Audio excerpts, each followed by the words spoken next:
To episode 39 of Two Guys One Sport, where I have a ton of people making noise outside of my window, but I have to keep the window open so that my computer doesn't overheat. Hi, everybody. Welcome to the show. Hi, Chris. Is Hi, one George. of them Melissa Etheridge asking you to come to your window? No, not in the least. That would be strange. Yeah, no, especially in Cold Brooklyn. out. That And would it's be cold really, out. Yeah. Special guest to the show, Don Sal. Welcome back. Good to Hi, have Don you. Sal. Hello, guys. How you doing? Are you at Chris's window asking him to come to his window? I'm not. Maybe my clone is. That would be interesting to do, considering that he is sitting in front of his computer on this Google Hangouts call. Yes, in southeastern Michigan.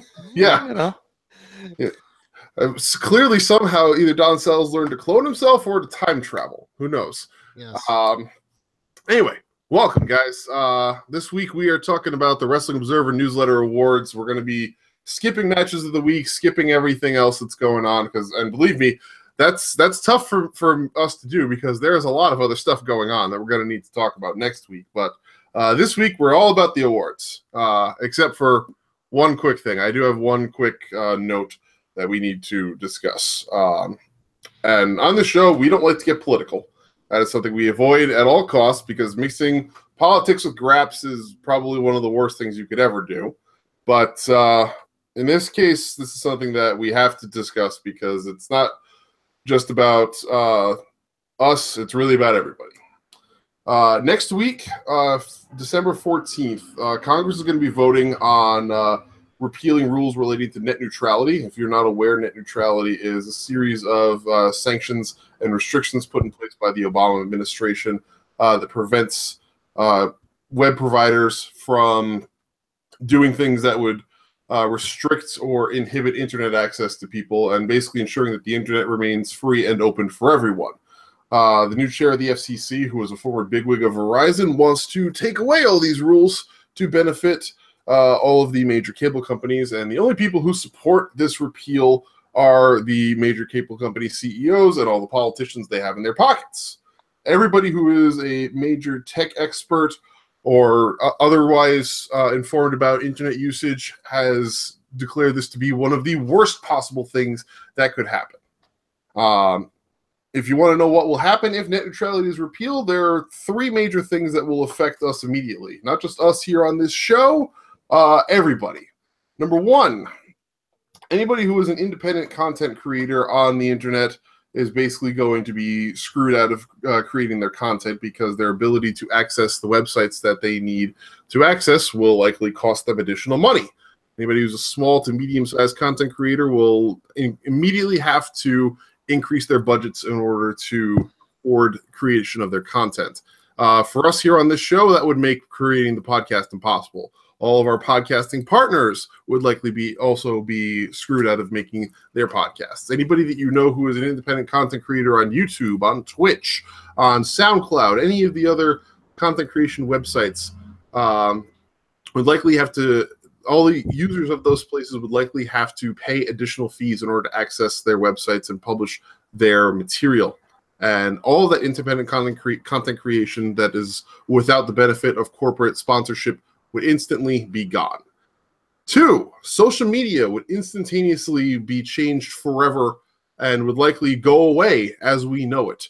Because all the major social media networking sites, Facebook, Twitter, Instagram, all of the video streaming sites that you use, Netflix, Hulu, YouTube, Twitch, all of the audio sites that you use, SoundCloud, Spotify, Pandora, iHeartRadio, all those places are going to start costing additional money just to get onto those websites.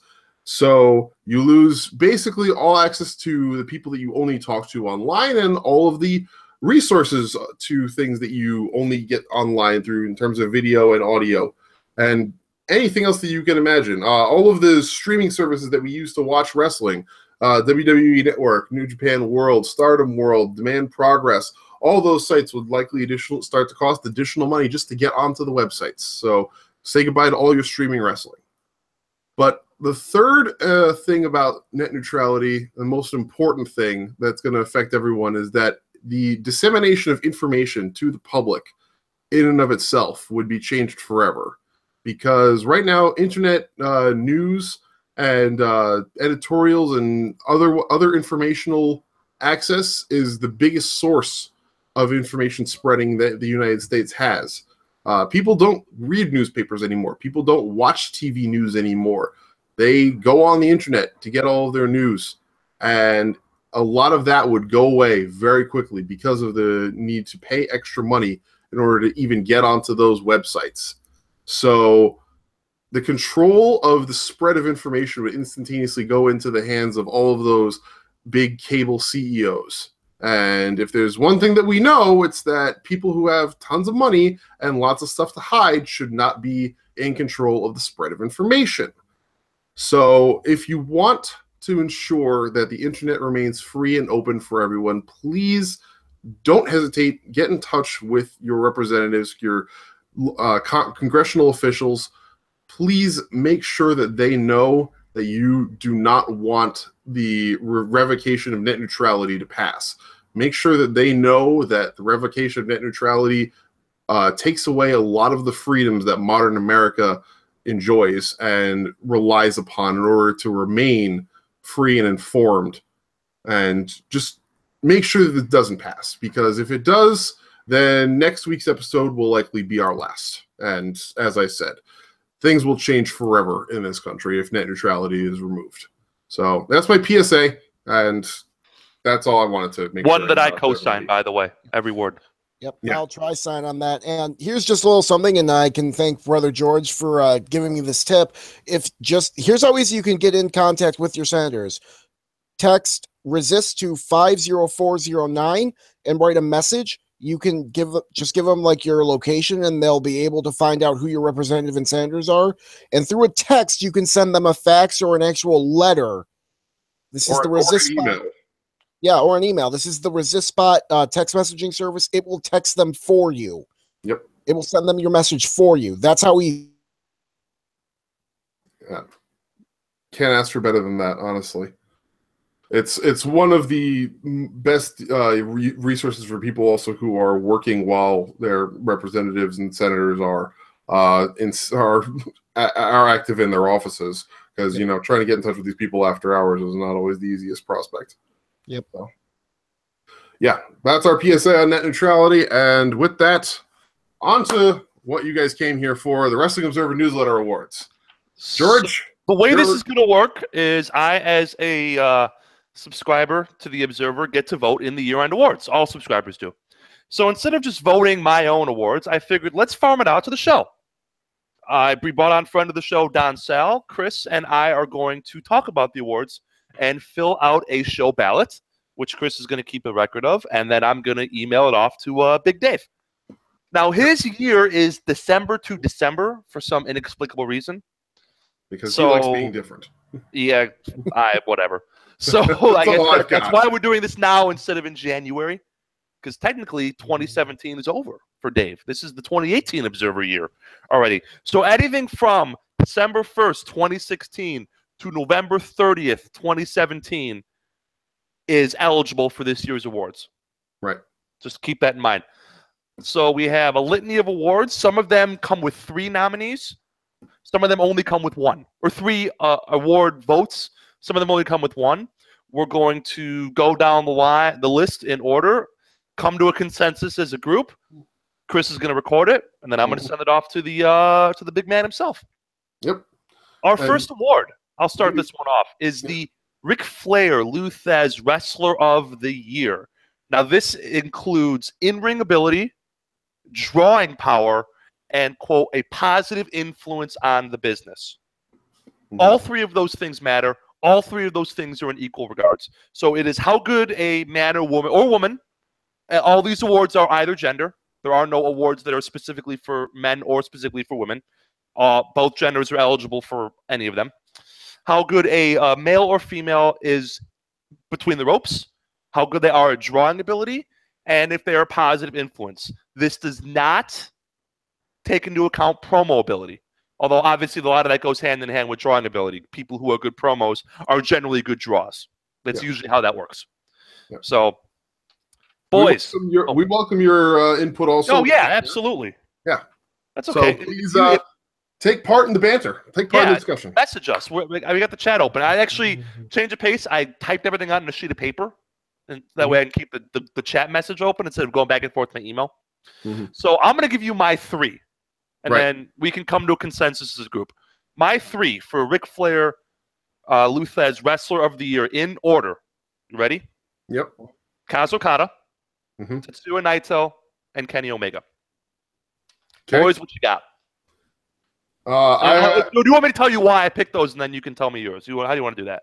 well, let's see if we have any consensus Okay. among them, and then we'll talk about where we have some dissent. Sure. So mine are also Kaz Okada and Tetsuya Naito at 1 and 2, and number 3 I have Drew McIntyre. Okay. All right. I had Naito, then Okada, and then Styles. Okay. All right. My 4th, by the way, is Io Shirai. Not doesn't count, but I just wanted to. I think that Io Shirai is the best candidate for this who's not in New Japan. Yeah. So, Absolutely. which is I know the way to Chris's heart by putting her her 4th on my ballot. Yeah. I mean, how can you go wrong there? Yeah, I mean, we're in agreement that Okada and Naito have had the best year of anybody in wrestling close this year. between Okada and Naito. It is so close. Let me tell you why I put Okada at number 1. Mm-hmm. He's been the champion every day of the calendar, right?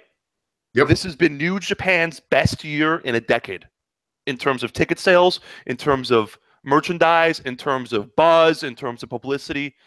And he's been the man for every single one of those days. Mm-hmm. And that matters to me.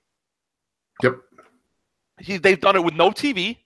I think their TV show in Japan is like 2 a.m. on Friday nights or Saturday mornings or something. Multiple Osaka-jo sellouts, multiple Yokohama Hall sellouts, multiple Nagoya Hall sellouts, multiple Sumo Hall sellouts. And the common denominator has been Okada at the top of the card. Okada versus someone. And I'm not even talking about the match quality, which has been exemplary. I'm just talking about his drawing ability at this point.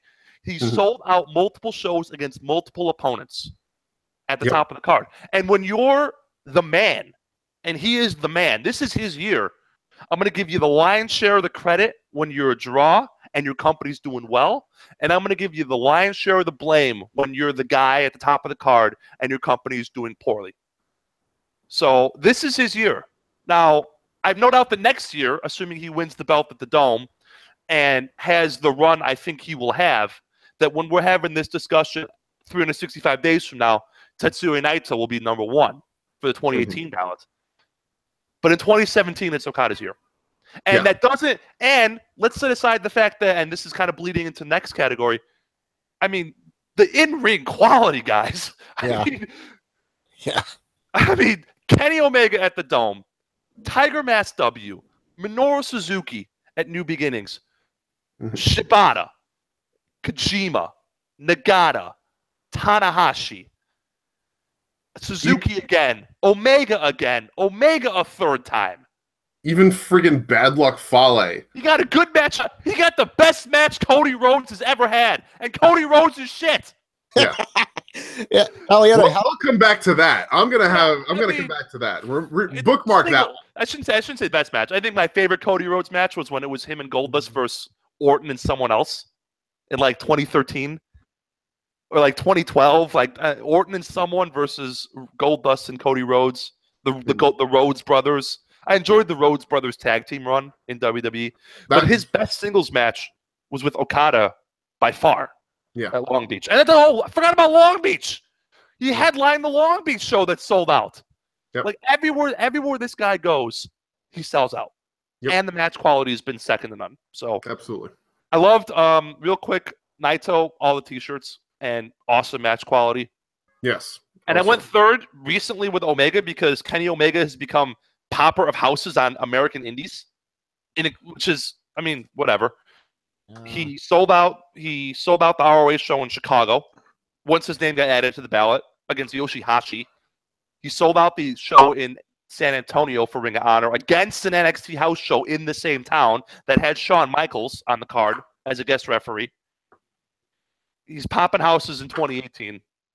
Doesn't count, but I just wanted to say that. Now, we'll see whether or not he does it the second time he comes to all these places or whether or not it was the novelty of Kenny Omega the first time. But that's next year's problem. You know what I'm saying? Yeah. So It's Okada, Naito are 1 and 1A, and then a gap, and then Omega on my ballot, and then Io Shirai after him. Yeah.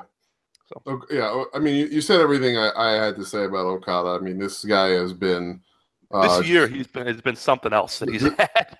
There are guys who will go down as being transcendent talents within wrestling, and Okada is making his mark for that at the ages of 29 and 30. You know, he just turned 30. When a guy who is doing this with the second biggest wrestling promotion in the world at that age, you know, I'm a year older than Kaz Okada, and what the fuck am I doing with my life? I'm working logistics in friggin' New York City and barely scraping by in a Brooklyn apartment. Meanwhile, Kaz Okada is repeatedly selling out shows for the second biggest wrestling company in the world, and doing it with some of the most amazing performances that I've ever seen from a guy.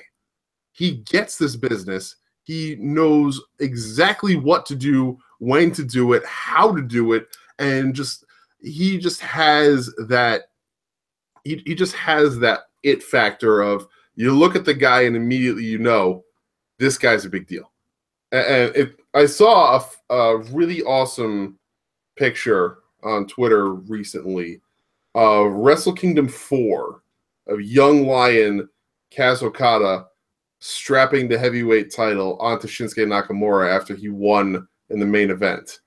And now, fast forward to this upcoming January 4th, and he is headlining his third straight Wrestle Kingdom, and it will be the best-selling Wrestle Kingdom in the history of the company. It's going to be the best-selling since the glory days of the 90s. Yeah. With no TV, Chris. They don't have TV. Yeah. Their TV's like 2 in the morning on Saturdays. Yep. Okada has... They have better TV in America than they have in Japan. Yep. Okada has revitalized...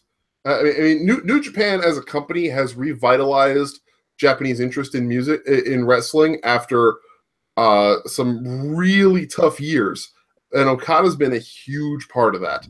He took the torch from Tanahashi and has run with it even further than Tanahashi did. And just everything about this guy is positive. There's not a bad thing that you can say about Kaz Okada as the guy at the top of the card. And Naito as well. Naito as 1 and 1A for me.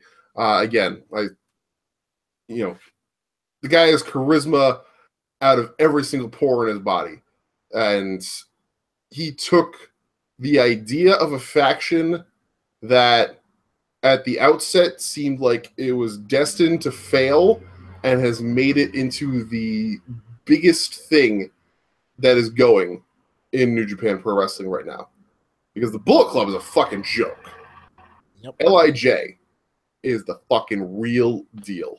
And Naito is the reason. We'll go on. Naito is the guy. Dead in the water 2 years. He was dead in the water 18 months ago, Naito. Mm-hmm. Dead in the water. And now look where he is. Listen to 10,000 people do the roll call. Mm-hmm. At the end of Naito, he was dead on arrival. I cannot emphasize enough how stranded he was not that long ago, and how great he has turned things around for himself and the rest of that stable. Because I like that stable, but he's clearly the Batman, and they're all Robins. And I like Evil, and I like Takahashi a lot. I liked him a lot more when he was serious, but I don't want to lose the thread. And even Sonata and Bushi are fun, but without Naito, they're the NWOB team. Yeah. So, and Naito is going to be taking the mantle from Okada after Okada has had a year plus run with the belt. That has been, a legendary run with the belt. He's broken all the records. He is, like, at this point, I think he actually is now officially the longest holder of the belt, both in terms of consecutive days in one reign and overall time with the belt across all reigns. I think he's not number 1, but he is rapidly. He will be before the January 4th Dome show. I know he is. It's just been. Yeah. It's been something else this run, and he's not yet 30. Yeah. He will not be eligible for the Hall of Fame for 5 more years. That's how young he is. Yep. So, Sal, what you got for us? No, well, I had, sorry, Chris. I thought you were done. yeah, just one more thing about Naito. Taking the torch from Okada is going to be no easy task, but I am quite certain that Naito is going to be up to the task. And I agree that what you said, George, that come next year when we're having this discussion again, Naito will be number one. But right now, this was Okada's year. Okada made himself this year. Yeah, now, I don't want to be the 200 million yen man, and it worked, as someone in the chat said. Mhm. So, yeah. No, I don't want to be the contrarian here, but and this is something I struggled over because I love Okada, I love Naito.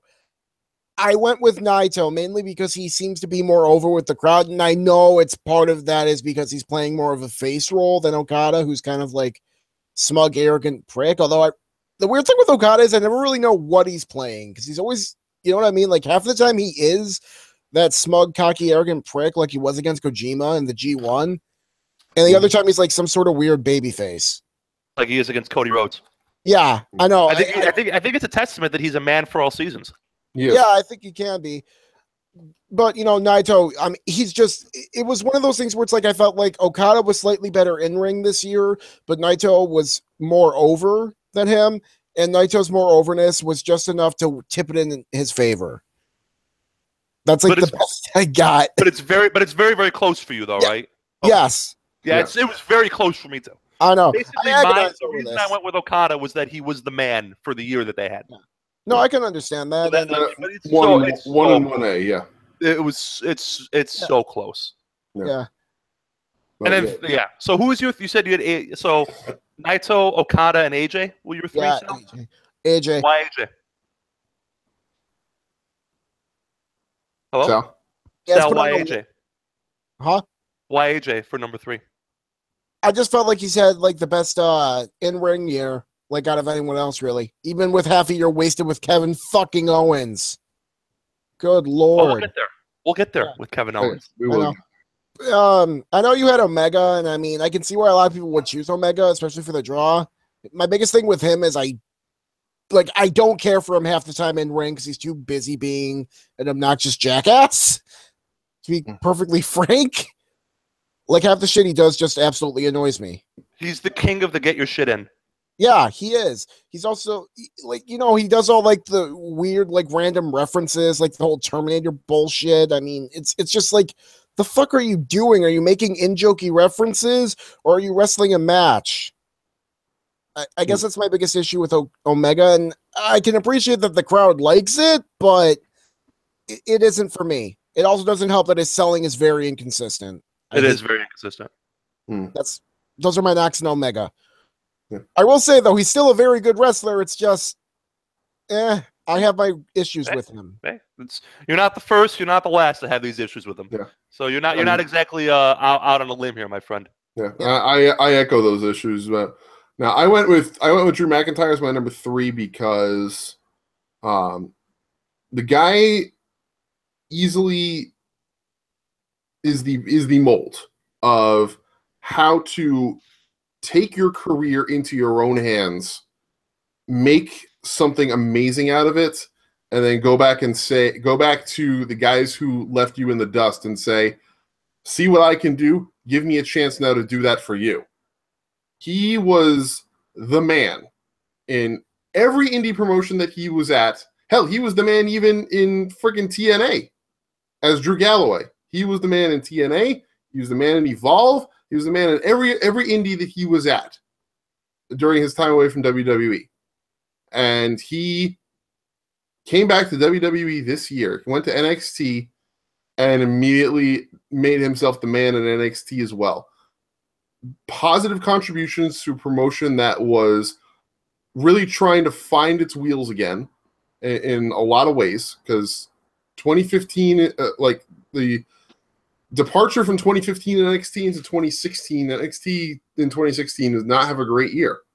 And Drew McIntyre came back into NXT that was struggling with Bobby Roode as champion, with Asuka overshadowing the entire women's division, and with a tag division that was almost a forgotten commodity in a lot of ways.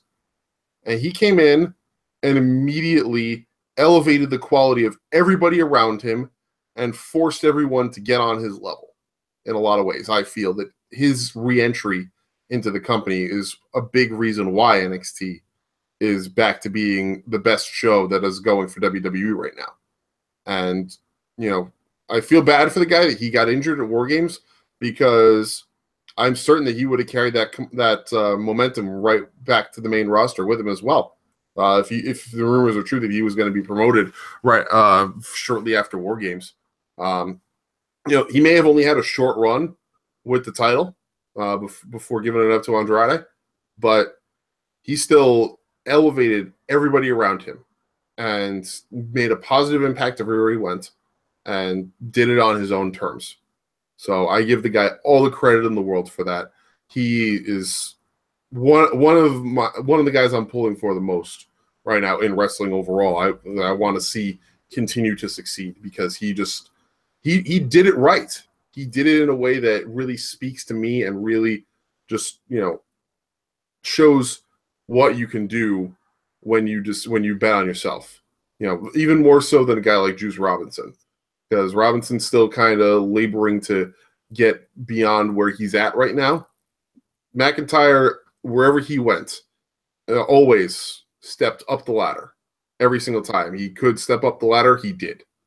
So props to McIntyre for that. I give him all the credit in the world there. So I saw him have a good match with Silas Young at AEW, and that's not an easy feat. yeah, So I won't argue anything he said. yeah. And it's because he's entertaining as all hell. The I Quit match he had with Matt Riddle at Evolve '83. It was one of the most amazing spectacles I've ever seen in a live wrestling show. It was incredible, and he is just as intimidating in person as he looks like he is on TV. But I mean, the guy's a big freaking dude. He's like 6'3". He's a massive man too. Yeah, he's great. He's like 6'5". He's great. Yeah. He's great. Need to get him Broken Dreams back. I swear to God. Yeah. Yeah. Good call. Great song.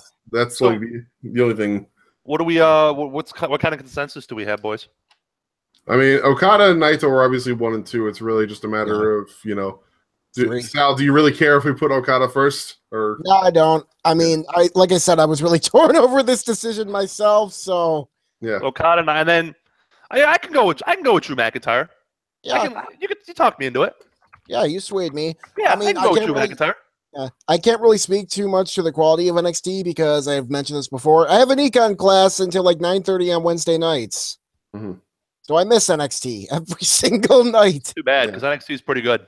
Yeah, he's been having some spectacular matches. He really has. Every time he's gone into the ring, he has done some really great work. His match against Roderick Strong for the #1 contendership was one of my favorite matches in NXT all year. Nice. Yeah, so thankfully I have my exam is next week, and after that I can watch NXT again. So woo! Good stuff. Yep. All right. So we've got Okada, Naito, and McIntyre as the winners. As the 1, 2, 3. That's fair. I can live with that. For Lou Fez, Ric Flair. Next, we have most outstanding wrestler. This only counts bell to bell. All that matters is your in-ring ability. Okay. I have Kaz Okada and Tetsuya Naito for reasons that we just talked about. Yep. And then, last minute, you ready? Last minute, I put this guy at number 3, Johnny Gargano. Ooh. Best WWE in-ring guy all year. Great tag work early in the year. Great singles work later in the year when Ciampa blew his knee out. Number 4, I had AJ Styles. Mm-hmm. And then I had Io Shirai, Will Ospreay, and Pete Dunne, if we want to get that deep. Yeah. I want to talk about AJ real quick. To me, AJ Styles is LeBron James. The best wrestler on the planet. Just like LeBron is the best player in the NBA. But last year, LeBron James, despite being the best player in the NBA, finished 3rd in the NBA in the MVP votes because 2 guys who were good, really good players in James Harden and Russell Westbrook had better years. Kaz Okada and Tetsuya Naito are not as good as AJ Styles is. But They're really damn good in their own rights, and they had better years. So that's why I put them ahead. And I really wanted to put AJ third, but Gargano's been so consistently great all year. The stuff with DIY versus the Revival and the Authors of Pain in NXT, the DIY breakup stuff, the good match he had with Almas, even though I hated the ending, and I talked about it at the time. I hated the ending. The match itself was great. Really good match with Almas, actually. Really good match with Pete Dunne from last week. Good matches with everybody. Cassius Ohno. No, everyone he's wrestled with, he's been exemplary. So I had to put him third on my ballot. As great as AJ is, he kind of wandered the wilderness a little bit after WrestleMania. Yeah. Through no fault of his own. Thanks for nothing, Kevin Owens. And by the way, Jinder Mahal had a good match with AJ Styles, and Kevin Owens couldn't. What the fuck? Yeah. Like, what the hell? That's some ridiculous bullshit. Yeah. I wonder Shane McMahon had a good match with AJ Styles, and Kevin Owens couldn't. Yeah. I wonder if this is one of those things where they just don't mesh well together, or what. Must have been, because Owens had a good match with Shane, because he beat the crap out of himself. Well, yeah. So AJ's LeBron, the best player in the world, but Okada, Naito, and Gargano are Russell Westbrook, James Harden, and Kawhi Leonard. Guys who were really, really great, who had better years. So that's why I put them ahead of AJ. Pete Dunne, by the way, is my number 5. Another guy who had an awesome year. Yeah. And, I mean, you could just keep going. Will Ospreay was great. Io Shirai was great. So Roman Reigns had a really good in-ring year. Like, it's just you only get 3 spots, which sucks. But it's just like there's such a great in-ring year. It was all over the world. Spectacular in-ring. Oh my God, we were blessed, guys. We were blessed how good this year was. There's a reason why I was doing my my matches of the week have been that, if not 2017 series, because this year has been one of the best in-ring years of wrestling. Oh yeah, it comes. You can think of in recent memory. It's been amazing. I went also Okada Naito at 1 and 2. Again, we've discussed them already, so no need to go there anymore. I had Io Shirai at 3 because outside of the time period when she was injured, every match that she had was a must-see classic. She got a passable match out of Mandy fucking Leon. That's impressive. Which is a fucking gift of a miracle from God for anybody to be able to do that. I mean, Tony Storm couldn't even do it, but Io Shirai managed to make that work in the 5-star Grand Prix. I had Pete Dunne at 4 and Gargano at 5 and Styles at 6 because I agree with you. Styles is LeBron, but like that Kevin Owens feud just LeBron did not have an awesome 2016-17, but he's still the best in the world. Yeah. He's having an awesome 2017-18, but that's a different story. So that's where AJ is. So it was such a waste of time. It was just such a waste of time. And I hated it. Shane McMahon is the guest referee in the botched 3 count or whatever the hell it was. Like, horrible feud. Horrible feud that was. Yeah, it was pretty bad. I mean, honestly, it was bad, but I feel like it was bad in that it was more boring than anything. Yeah. Yeah. I mean, if I told you 8 months ago we're getting an Kevin Owens AJ Styles feud, you would have been overjoyed. I was. And so was I. We all were. Yeah. And it happened, and we were all like, "What in God's name did I just see?" Yeah. I mean, I feel like the best way to describe this is: any of you guys watch Zero Punctuation? No, I've heard of it. I've heard of it, but I've never seen it. Okay. Well, there's this really fast-talking British guy who used to live in Australia, but now I think he lives in America. It's all really confusing. And he's just really sweary and snarky, talks really fast for like 5 minutes and reviews a game. Yes, I actually have seen his stuff. Yahtzee. And one of the things he talks about is like the spectrum of bad games. Well, here's the spectrum of bad matches. So bad it's kind of good. Like some like really bad WCW 2001 era stuff or 2000 era stuff. And then there's like mediocrity bad. Like Gears of War is his example. That was KO AJ. It was mediocrity bad. It was boring. You couldn't get excited about it, but you couldn't even like watch it, kind of like The Room or Plan 9 from Outer Space. You know, like it's so bad it's good. It just sucked. Yeah. It shouldn't have. It shouldn't have. But it did. Yeah. Because Kevin Owens, king of phoning it in the years 2016 and 2017. I don't know. I think it's just he's great at brawling. Yeah. And he's great if he can both use a weapon to beat the crap out of someone and have somebody use a weapon to beat the crap out of him. He had a great match with Roman Reigns at the Rumble, which gets lost in the shuffle because AJ Cena was so awesome. Yeah. And also there was the Jericho bullshit. That was part carried, of it. the shark cage. They love their fucking shark cages. And he carried Shane McMahon to a 4-star match in the cell because Shane was dead. Shane was gassed. And Owens was like, all right, I'm going to put myself through a table and get the crowd back. Yep. And I'm going to climb to the top of this cage and pretend to jump off to get the crowd back. Like, that was a Kevin Owens carry job. Now, he is not – he's not at a great run on the main roster. But I don't know – how much of that is him and how much of that is the booking. He was booked as a chicken shit universal champion, which I hate. I hate chicken shit champions because it diminishes the belt. Yep. So I don't know. Yeah. But I don't know. I don't have to think about him too much anymore. Thank goodness for that. All right. Sal, who are your 1, 2, 3? Pretty easy. Okada, Naito 1 and 2 locked in, and I had AJ at my 3. I felt like his last month, with his carry job of Jinder and his great match against Brock, did enough to get him back in even after that abysmal Kevin Owens feud. All right. But mainly because I don't watch Stardom and I can't watch NXT, so, Yeah. I had to go with what I saw. Exactly. That's fine. That's what this is. That's what the ballot is for, is so people to vote on what they know. Personally, I'm convinced more to put Gargano at 3. I can buy that. George. But Sal, what do you think? I'll go with it. I mean, I love Johnny Gargano. Yeah. I've been well established for my love of him and my hatred of Ciampa. So. Yep, that is very true. So we're gonna go with Gargano at 3.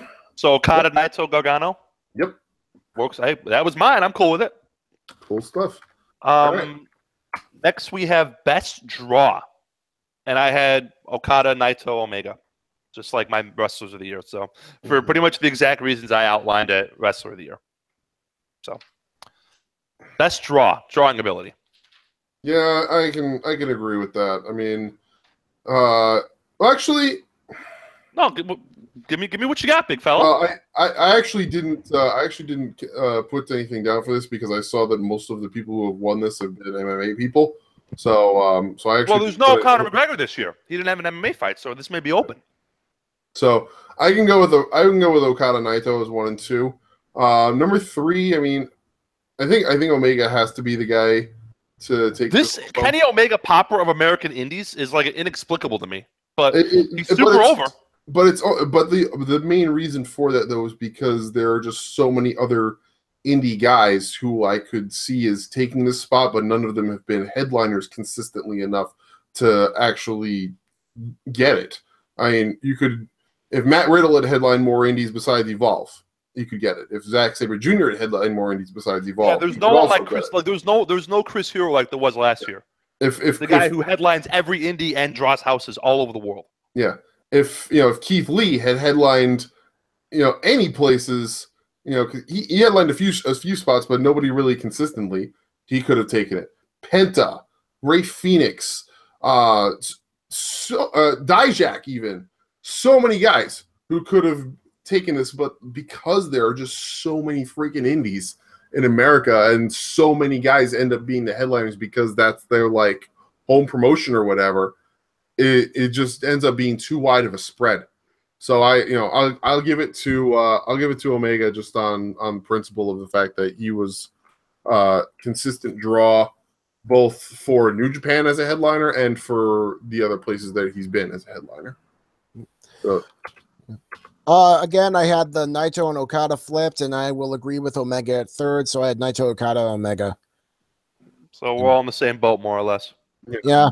Actually, I feel like Naito should be. I would put Naito first, also, rather than Okada, because Okada, with the exception of that one random show that they just did in Australia, Okada has not gone anywhere outside of New Japan this year, and Naito He showed up for a few of the different War of the Worlds events for ROH and for Rev Pro. Yeah. So I'd be more convinced to put Naito as 1 just because he was outside of New Japan a lot more frequently than Okada was. Fine with me. The tribe has spoken. Hooray. Right? So I won't argue that. I mean, I had them. It was flip a coin. I know. It was flip a coin. So if you want to put Naito at 1, I'm not losing sleep over it. You know what I'm saying? Yeah. And you're right. He has popped houses in more spots than Okada has. Yep. So, okay. Yeah, so Naito, Okada, Omega. Sure. All right. What's next? Feud of the year. Oh, yeah. Number one, I had Roman Reigns and Braun Strowman. Number 2, I had Tanahashi and Naito. And number 3, I had Takahashi and Kushida. Ooh. Okay. So Roman Braun is everything I want in a feud. Great segments, good promos, wacky shit. Ambulance is being tipped over. Ambulance is being rear-ended into loading docks. Awesome matches. Garbage dumpsters involved. Like, 2 guys just beating the shit out of each other. Both guys came out better than they came in. Mm-hmm. Both guys. Yeah. And the matches were great. The segments were great. Both dudes got over. I'm happy with this. Tanahashi Naito was my number 2, only because it ended relatively early. I know they had the one match in G1, but it ended, I think, at Dominion. But it had my favorite moment in wrestling. One of my favorite moments where Naito beats him and then just taps his chest like, good job, old man. And the whole can Tanahashi still go midlife crisis was exasperated by Naito, which led to the second half of Tanahashi's year, which was a very good year. Not a wrestler of the year contender, but still a very good year. And I think a lot of that was the rub from Naito, and I wanted to give Naito some props for that. Yeah. And then 3, I had the juniors because Kushida and Kushida and Takahashi had some awesome matches too. Yep. So, but in terms of an actual feud, give me Roman and Braun all day. That shit was so much fun.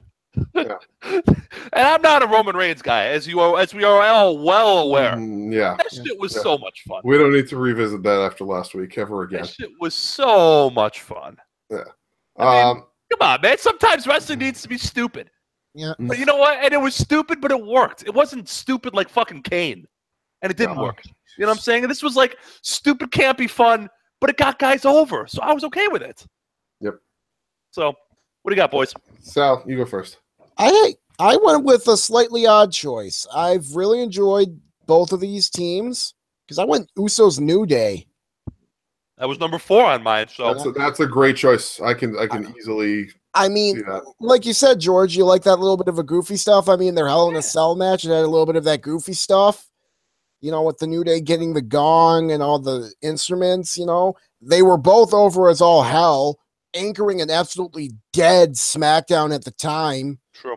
Putting on insanely good matches, bringing out the best in each other. I mean, they were just amazing. I love these teams to death. They just had a great feud. It ended for a bit, and now it seems like they're going to have a couple matches again. Sadly, the Use Truce didn't last too long, but, you know. But it's just been great. I've loved both of these teams so much. Their feud was amazing. I was always looking forward to all of their matches. Mm-hmm. You know, and I feel like this is what I wanted from them. I wanted, because, you know, this year in WWE, and we'll get to it for the next award too, but it's been great for WWE as far as tag teams. Everything else has been such hit or fucking miss. Yeah. But their tag teams, good Lord. I'm kind of convinced that I just want WWE to become a tag team fed. Which is ironic considering how much Vince McMahon hates tag teams. I know, but they've been good at it for some reason. Yeah. They're killing it this year. Yeah, but, you know, after that, this was I'm kind of debated on putting this here. I had first I had Naito Tanahashi because obviously that feud was awesome. And after that, I went Okada Naito, mainly because the build-up to this feud has already been great. It was kind of weird. I was struggling to think of a third one, and I'm like, do I put it in here even though the payoff hasn't happened yet? So I won't lose any sleep if you guys don't agree with me on this. That's fine.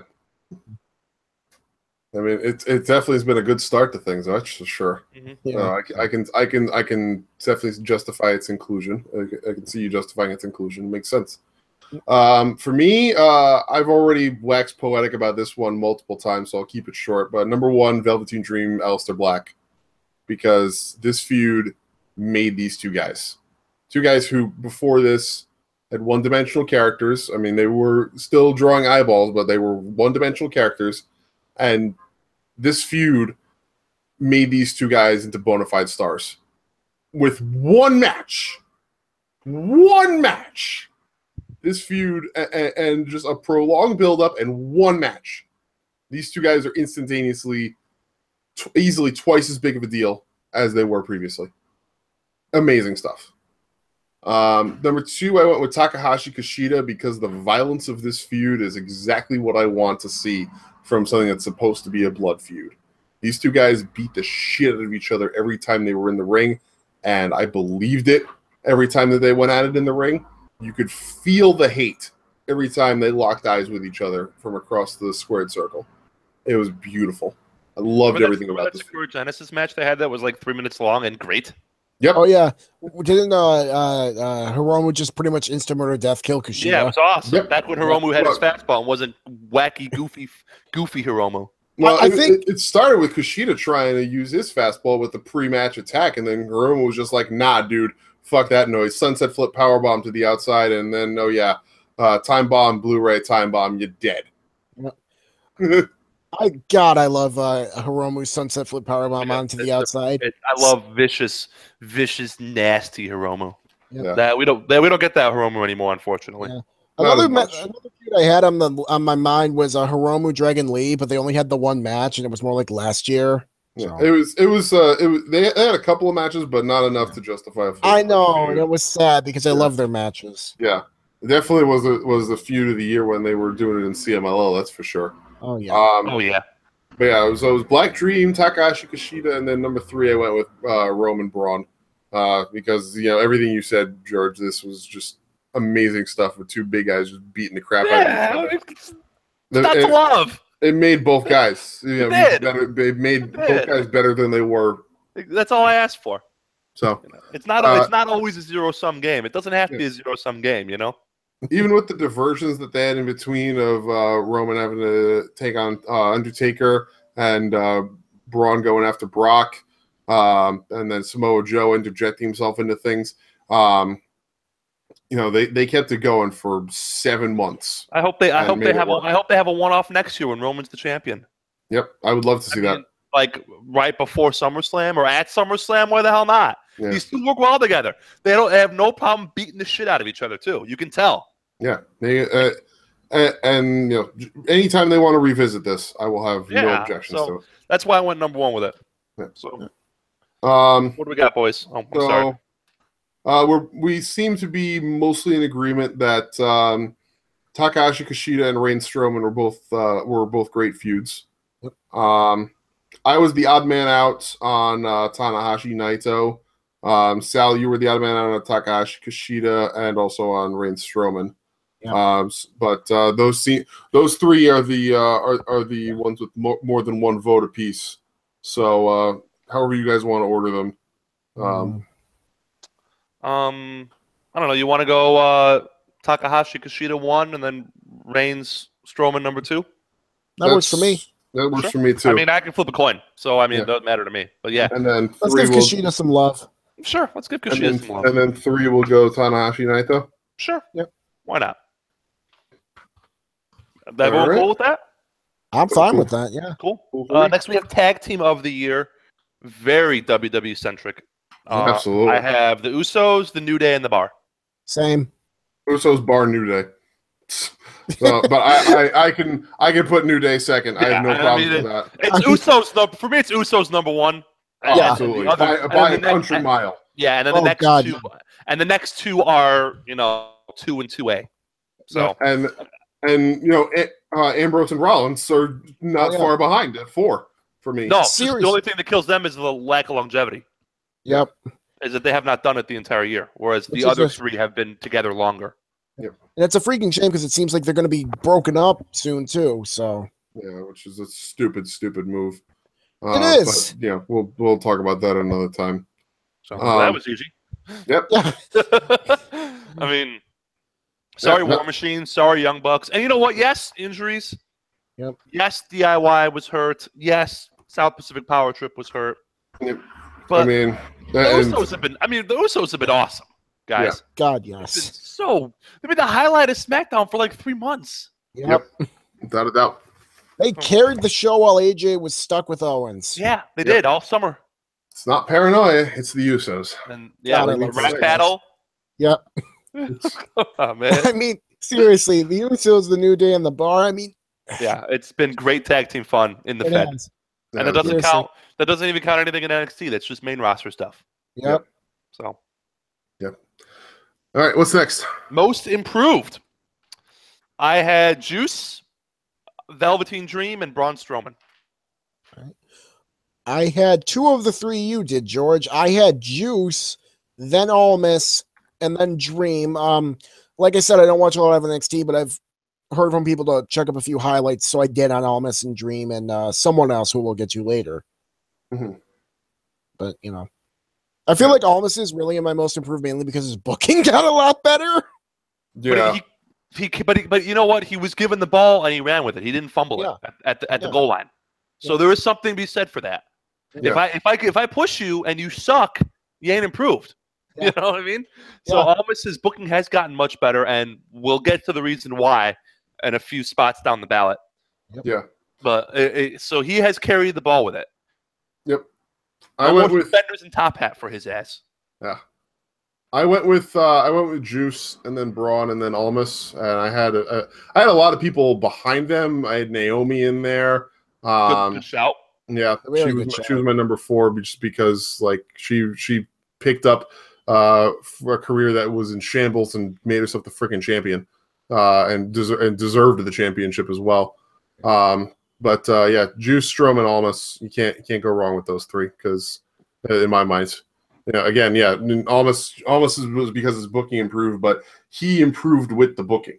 He made his character something worth watching, even as they started booking him better. Because it's very easy for a guy, once he gets better booking, to just start coasting. And Almas didn't coast; he kept putting in the work. Mm-hmm. Braun, what can you say? From babyface, neckbeard. Of 2016 to the unstoppable monster in 2017. Who's over as fuck. Over as fuck. And Juice number 1, I feel like there's nothing you can't argue. Juice is number 1. That's why I had Juice number 1. Yeah, and the fact that he doesn't have singles gold yet is still just that he's mind-boggling. Slumming it with Sami Callihan in the tag league. Oh God. Inexplicable to me. He's so good, and he was another guy who was dead in the water not that long ago, and is now getting over. Mm-hmm. All right, so I think we put Juice at number 1. I think we're all in agreement on that. Yep. Who do we? Braun or Almas? It's either Braun, Almas, or Dream, right? Jeez. 2 of those 3. Who the hell do we cut here? I feel kind of bad now.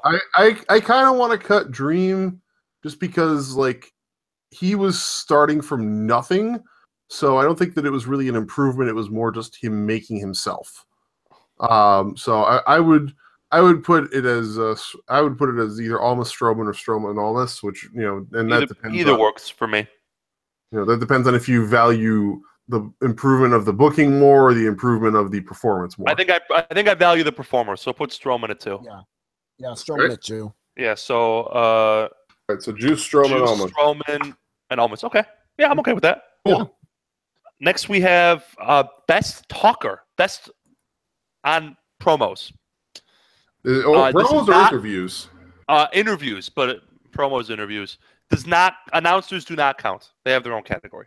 Okay. Basically, anybody with a microphone who's not an announcer. Right. Stokely Hathaway, number 1 for me. Daniel Bryan, Samoa Joe are my 3. All right. You know why I like Samoa Joe, which I think maybe the one that I made on the island here? Because he sounds real. He doesn't have that corporate sanitized buzzword shit. Mm-hmm. He sounds like a real dude getting into a real fight. Like Jay Briscoe used to sound. Remember Jay Briscoe's promos in Ring of Honor where he was just a vicious man who would kill you? Yep. That's Samoa Joe for me in 2017. Fair. Plus the segment where he choked out Heyman was just unbelievable. Yes. Yep. Something very bad is gonna happen to you. Yeah. Yep. He's not sanitized, or he's not, any of that other WWE crap that we talk about hating. Yeah. He's just There's a lot of it that we hate. Vicious, mean bastard, and he conveys that with the microphone. He does. Hathaway Bryan, because Bryan's awesome, and he makes everything better. And Samoa Joe are my 3. All right. I mean, we have to give it to Big Stoke at number 1. Yeah, I had him at 1 too. So I'll just write him right in there. After that, speaking of awesome, of course, have to give my boy Miz some love. Have to give him some love. The dude always cuts great promos. He cut some great promos on Raw, especially that one with John Cena and Roman Reigns. And after that, it's about. Oh, go on. I'm sorry. I don't want to. No, go ahead, George. I'll say this about Miz. He wipes losses off, no problem, because he can talk his way right back to the top. Damn right. Like the day after he jobbed to John Cena and his woman, he was out there cutting a promo, getting his heat back. Yep. So I mean that's not an easy feat because the guy jobs a lot. Yeah. But he never seems to take a hit in terms of overness because he could just talk right back to where he was. Yep. And you aren't on your own with Joe, George. I have him as my 3. Nice. Yeah. Yeah. Yeah, Donzel. Yeah, I do love the way like his demeanor when he speaks. It's very calm but vicious. You know what I mean? You don't have to yell, and when you go into teaching Donzel, you'll realize you'll get a lot further with a low tone than a loud tone. Yeah, a lot further. Good shout. Chris Jericho needs some love. Yeah. I came real close to Chris Jericho, but I just couldn't pull the trigger because he wasn't around the whole time. I know. He was around for more than 4 months or however long he was around, absolutely. But he's been off my TV since what, May? In terms of per capita, I mean he's been great, but I'd rather give it to someone who's been good for 8 or 9 months or the full 12 months than someone who's been really good for 4 or 5. Yeah. But Jericho had a hell of a year. Yeah, he did come back for like what, 1 or 2 episodes? Yeah. Just for that July? That real quick real short one, yeah. US title match. That's right. The 3-way so AJ could win without pinning Owens. Yes. But yeah, no, you're right. But he was off my TV for 6 months, right? More or less? Yeah. Yep. Yeah, probably more about 7, really. Him cutting a pre-match thing on Kenny Omega doesn't really do much for me, you know? No, it doesn't do much for me either. And power struggle. But in terms of per capita, in terms of promo ability for time on the show, he's been very, very good. I'd rather give a little bit of love to guys who've been around a lot longer. So fair. All right, Chris, what you got for me? Sal, did you have anything else to offer on? Oh no, that was about it. All right. Well, I was with you guys on 1 and 3. I also went Stokely at 1 and Joe at 3. For the exact reasons you guys said. Joe is phenomenal with that microphone, and Stokely is a miracle worker. But my number 2 is actually requires you to read, but it's worth it to read. I went with Naito at 2 because every promo that Naito gives, when you read what he says to say, he is a wordsmith of mythical proportions, and he is able to convey his disdain for everything going on around him with the most casual and calm demeanor that you can imagine. And despite the fact that the guy is universally beloved by the crowds, he is able to make you believe that he just doesn't give a shit about anything around him except for just taking down the establishment. And it just really grabs me. I just love his ability to just turn a phrase that you think means one thing and just instantaneously make it mean another, just with his expressions and body language. It's just wonderful for me. I love it. So it looks like we've got Stokely 1 and Joe 2. Who do you want to make 3?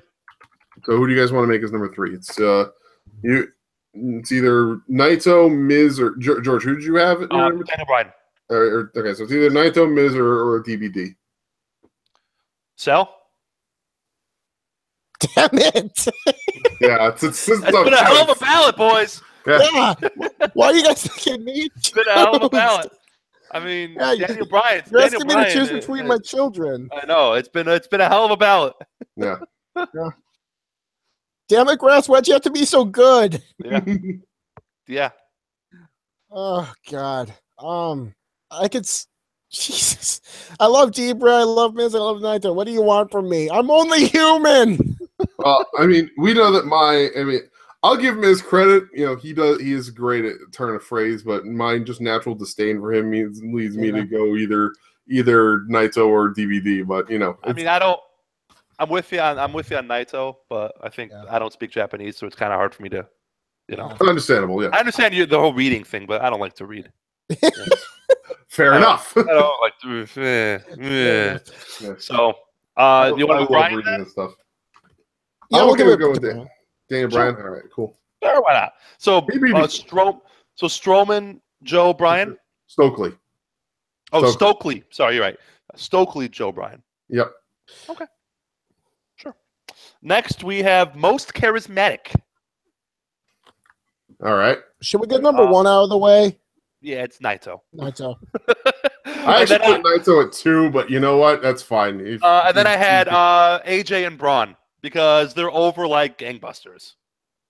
The crowd chanting for AJ when he does the intro, and Braun just people love the big oaf. Yeah. People love the big ass guy. Yeah, that's true. I went Takahashi at 1 just because his ability to get anything and everything that he does over, even if it is wacky, goofy shit, is astounding to me. I love it.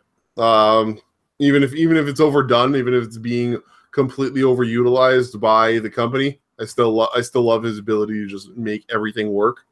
So I went with him at 1 and Naito at 2, and at number 3 I went with Penta because Penta is fucking undeniable for a guy. Shout. Good shout. A guy in a mask is normally not someone that your eye is instantly drawn to, but Penta, holy shit! Penta's a good shout. That's a good call. I totally forgot about him. That's a failure on my part.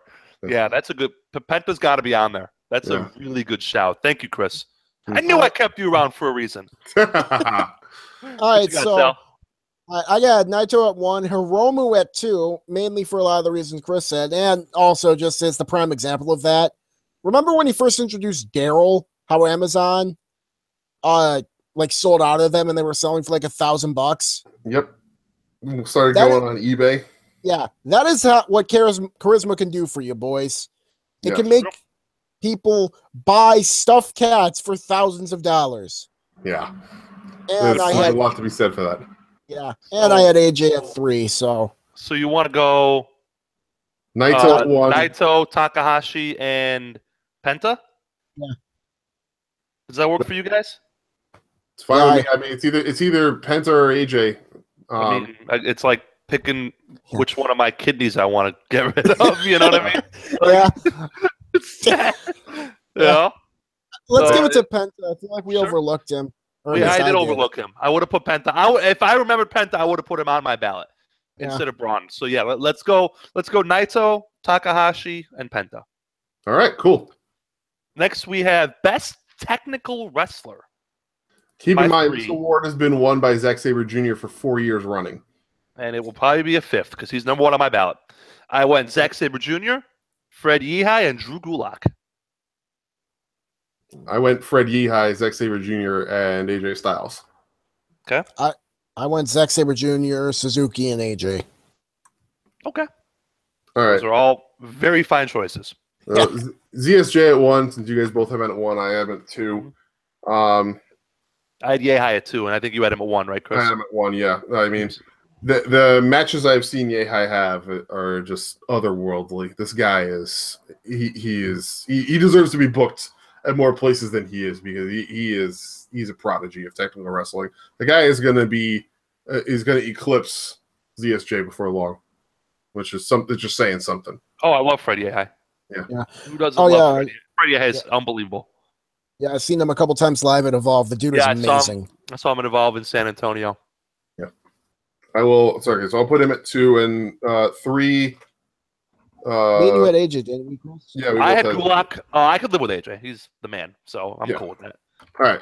So Styles at 3. I'm cool with that. Best brawler. Oh, I'm sorry. No, that's it. We're good. Best brawler. Now, USJ, Yehai, and Styles. Yeah. there is a thing with this award. Some people view this as best striker, and some people view this as best person to have a street fight.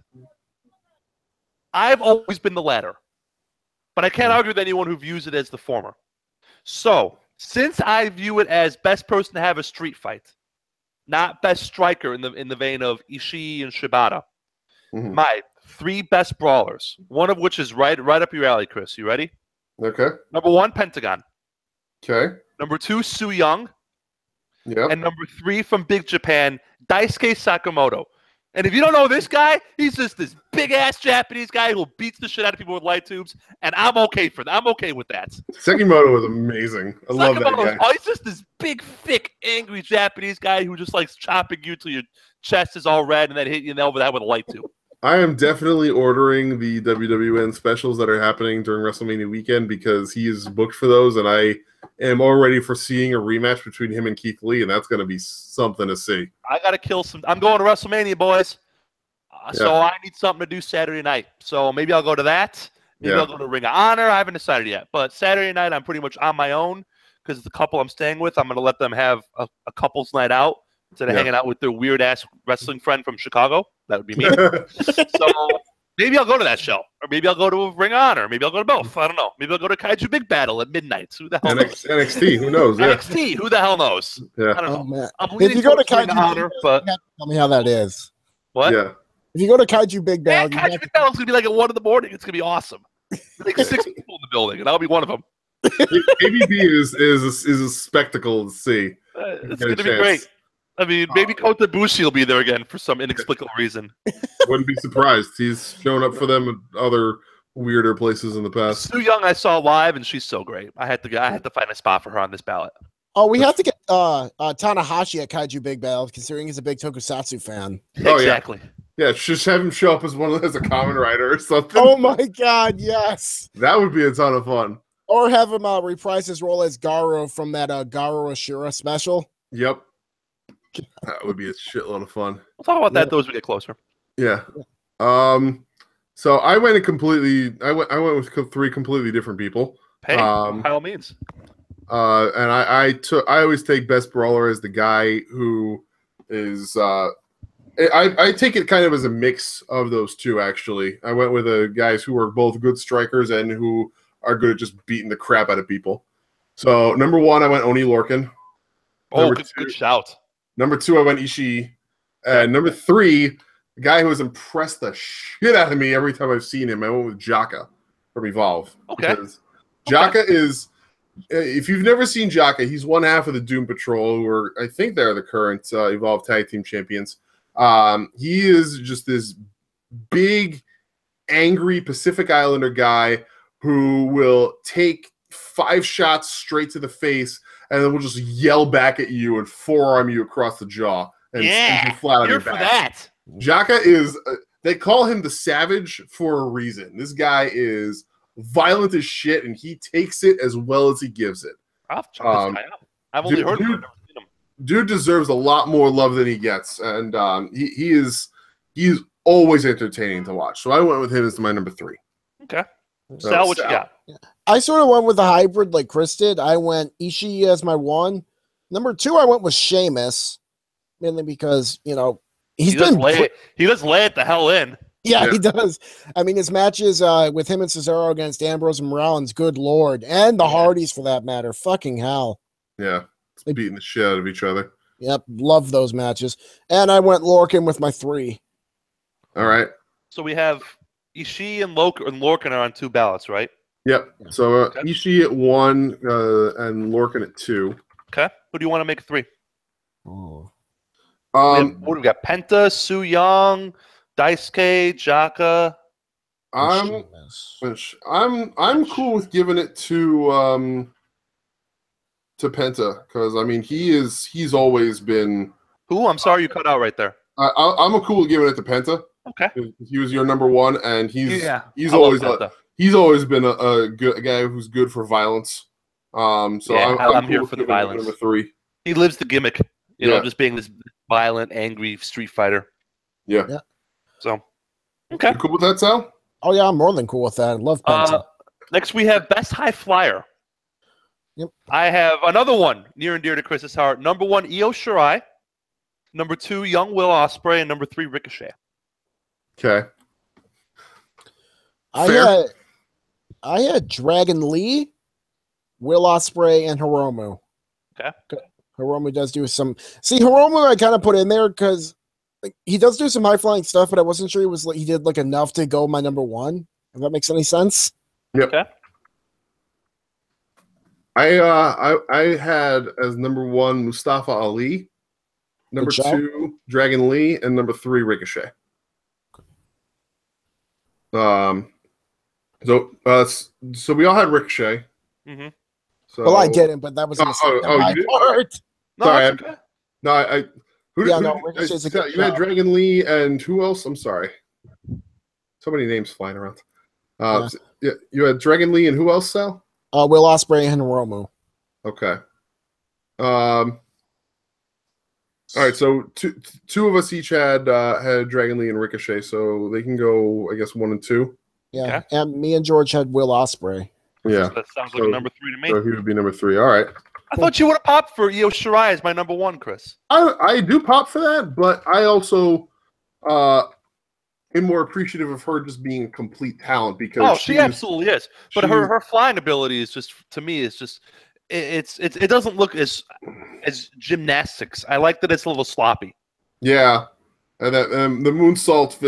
I mean, one of the reasons why I love the moonsault so much from her is just that, like, when she lands that, it looks like it actually hurts. It's not like Charlotte's moonsault where it's like she lands and it's got that acrobatics feel to it. It looks like she's actually making sure she hits you with her whole body weight. Exactly. That makes a difference. But I would definitely put her in there. But for me, I think when I think of high flyers, I think of people who are exclusively high flyers, and Io is someone I view as more like an AR Fox or something. Yeah. Okay. I follow. Io is somebody who I think of as being more of an all-around person, but so you think like young AJ. Yeah. In terms of someone, okay.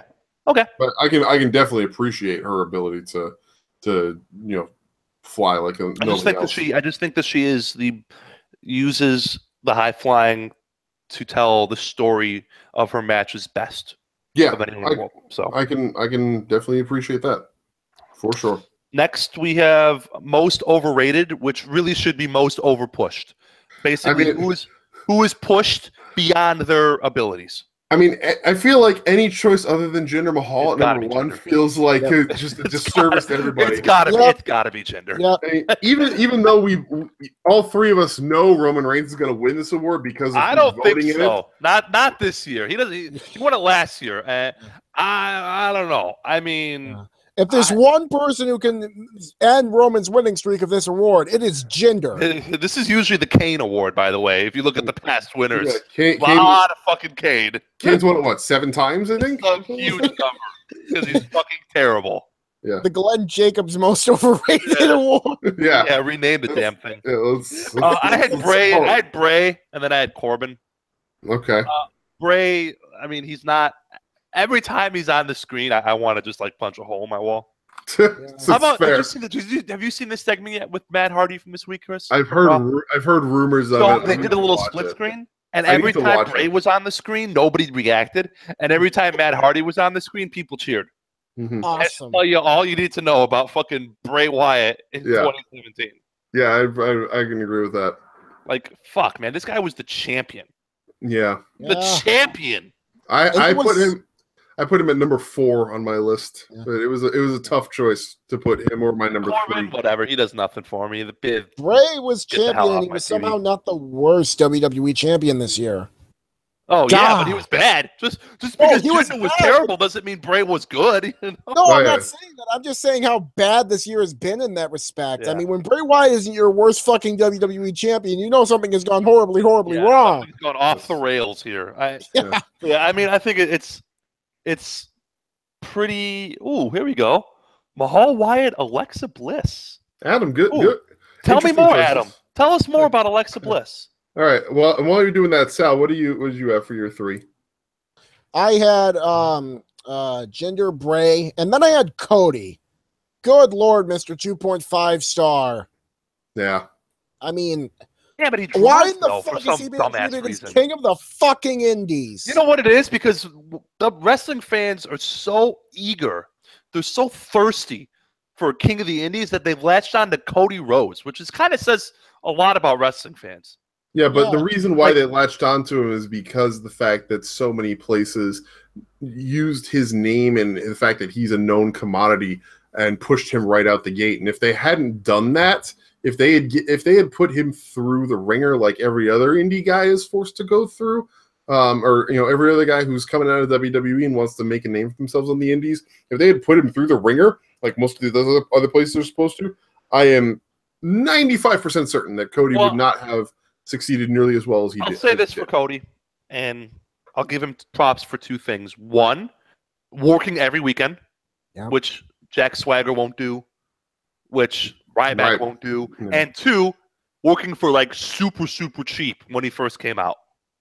Like $1,000 a show cheap. Yeah, but now he's on Twitter bragging about the fact that he's a fucking millionaire, and I can't stand that. Make that paper, man. I'm not going to deny the guy. I'm not going to deny the guy in making his paycheck. That's good for him. But I'll go back to what I said. I said before. Like, remember that list thing that got over? Yeah, I'll go back to what I said. What the fuck was that throw? I've said it a number of times on this show. We don't strut, and Cody's at the point where he's strutting. Yeah, it's part of the gimmick, though. I'm okay with him. Yeah. He's not. Yeah. I don't mind him being arrogant. I don't mind him being arrogant d-bag because he's leading the Bullet Club, which is all arrogant d-bags. Yeah. Like, I mean, normally yes, but like, I'm okay with it. I don't mind if Roman Reigns does it because he's an arrogant d-bag too. Like when Roman Reigns tweets about how much he's making and how he's feeding his family, and God bless him for it. I'm not going to begrudge the guy for making well-deserved money. Yeah, like, Roman Reigns does it maybe 1/10 of the amount that Cody does it, but true. It's also like Cody's gimmick, though. Yeah, and Cody also has a lot more time to check Twitter than Roman does. Yeah, the vanity searching thing needs to go away.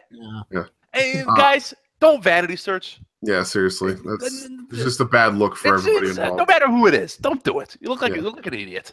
Yeah. You know what I'm saying? Oh, yeah. Alexa Bliss, real quick. She has either been in the title picture or champion essentially since her 2nd month on SmackDown. The first Raw SmackDown Women's Champion after only being on Raw a couple weeks and has gone over way too much. My problem with Alexa Bliss is that she's booked as like this unstoppable monster, and she's like 4'11". Yeah, I mean, I'll give her this. She definitely is able to talk well, and acquits herself well in that case, which is why she didn't make it to my top 3. But yeah, she definitely does not have, for a company that's supposed to be priding itself on a women's evolution, she does not have the skill to justify her place in the division. It's a good case for her. I never thought of her. Fucking hell, that women evolution corporate marketing bullshit. So she would be number 5 on my list. If I to go through my 1, 2, 3, I had Jinder at 1, Cody at 2, and at 3 I went with Enzo. Because fuck Enzo Amore, for the love of God. Yeah. I don't know. I think I'm being talked into Alexa Bliss here. For me, Enzo is my number 3 because taking the cruiserweight division and making it the quote unquote Enzo show while you're also trying to promote promote 205 Live as being the quote unquote most exciting hour on television is garbage. And they, from the beginning, we're making but he's Enzo a draw. Don't ask me how. But they made Enzo a laughing stock at the beginning, and rightfully so, amidst a division of guys who are all far superior workers than him, and guys who are also close to his level of being talkers. And then decided, nope, the rest of the division has to work down to his level instead and make him the centerpiece of the show just because he has a catchy fucking entrance. And I mean, he's a draw though, and I don't get it, but he is. I think my three are now. I'm being taught. I think my three are Jinder, Wyatt, and Alexa. I think are my three. I think I'm being talked into Alexa here. All right, we'll see what you guys say. We'll see what you guys say. You guys both had Bray as your number 2, so I'm okay with Bray. I think Jinder has to be number 1. I mean, Jinder is absolutely number 1. There's no question. The India thing was a disaster too. Remember? Oh God, I don't even want to talk. The India thing was so bad. I don't want to talk about. They the title off the guy and canceled one of the shows. The whole reason he was champion was to draw 2 houses in New Delhi, and he couldn't do that. Yeah. Yep. So now, I'm not sure if it's like today over there in India or if it's the day after. It is Friday right now in India.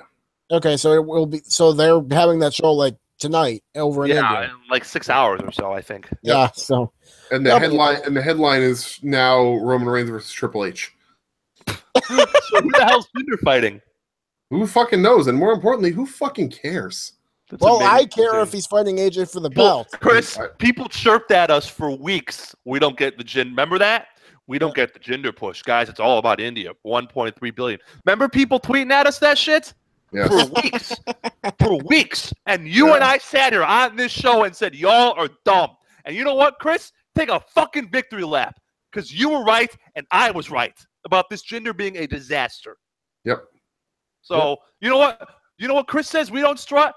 I'm going to strut. We can strut about this. We can strut. The guys who are out on TV making, 1,000 times the amount that we make, just for throwing themselves around the ring, which is, granted, very specialized skill, and none of us could do it. But we're taking a victory lap for the fact that we were right about Jinder being a waste of space. I'm rounding the bases, Chris. Yeah. Hey, we hit the ball into the bleachers, and we're rounding third and about to touch home plate with this Jinder Mahal bullshit. Yeah. Yep. I mean, it wasn't a hard prediction to make. No, you're right. It was not a big limb to go out on. You're right about that. We're not Nostradamus over here. Yeah, exactly. But out. So I'm Jinder Bray Alexa. I got talked into it by the guy in the YouTube chat whose name I keep forgetting. Sorry about that. That's Adam. Sorry, Adam. Adam Rice. Me into it, Adam. Good shout. So who do you guys got for your number 3? I'm sticking with Enzo, but Sal? I had Cody as my 3, and I think Chris had Cody as his 2. Yeah. Then go with so Cody. I guess that makes Cody 3. Then go with Cody. Yeah. It's fine. I'm cool with it. Sorry, Adam. I tried. Adam. But you changed my ballot for what it's worth.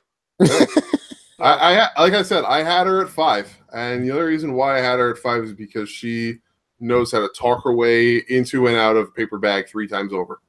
So I'll be real quick. I had one name for most underrated, Luke Harper, and then I left the other 2 blank because it doesn't matter. Luke Harper, most underrated is also most underpushed. Yeah, Luke Harper is number 1. Like 1,000 times over. I have Luke Harper and 2 blank spaces. Luke Harper is my number 1. I do have other guys though. Oh, give me your other guys. Yeah, I had Luke Harper at 1. I had Oney Lorcan at 2 because the guys put on spectacular matches and gets minimal time for it. But every time he's out there, the 8-minute Oney Lorcan match is awesome. Yeah, like the fucking Oney Lorcan versus Hideo Itami match that took 2 segments because Lorcan fucking broke his nose when he started the match. Yep. I mean, and that's not a knock on the guy because he fucking puts in the work and makes it look believable, and he gets no reward for it from the brass. No. So I put him at number 2, and at number 3 I had Cedric Alexander because the guy spent the better part of this year in a garbage feud against Noam Dar and Alicia Fox. And still has been putting on great matches against guys who are on his level, above his level, below his level. He's a fucking star, and they refuse to do anything with him. I mean, I hope that this Cedric Alexander versus Mustafa Ali push results in something tangible other than just wasted time on 205 Live, because both of those guys deserve serious pushes and serious work on the show at the top of the card on that show. nonetheless. But Cedric Alexander is a guy who was wasted for a large portion of this year and made the most of it despite being wasted. So I put him at a number 3. I had Harper at 1, Juice at 2. Good Lord, why in the fuck has Juice not held that never open weight title yet? Juice is a good shout. Yeah. And then I had Neville at 3. Oh. Yeah. Because he shouldn't be on 205 Live. He should be on the Big Boy Show. Yes, seriously. Neville is so damn good. He was actually keeping that division alive for a long ass time. Yeah. And then he had the fucking job to Enzo. Yeah, when he's walking out of the company because he thinks he fucking deserves better and most people agree with him, you done fucked up, WWE. Yeah. I could be talked into him on that list too. Yeah.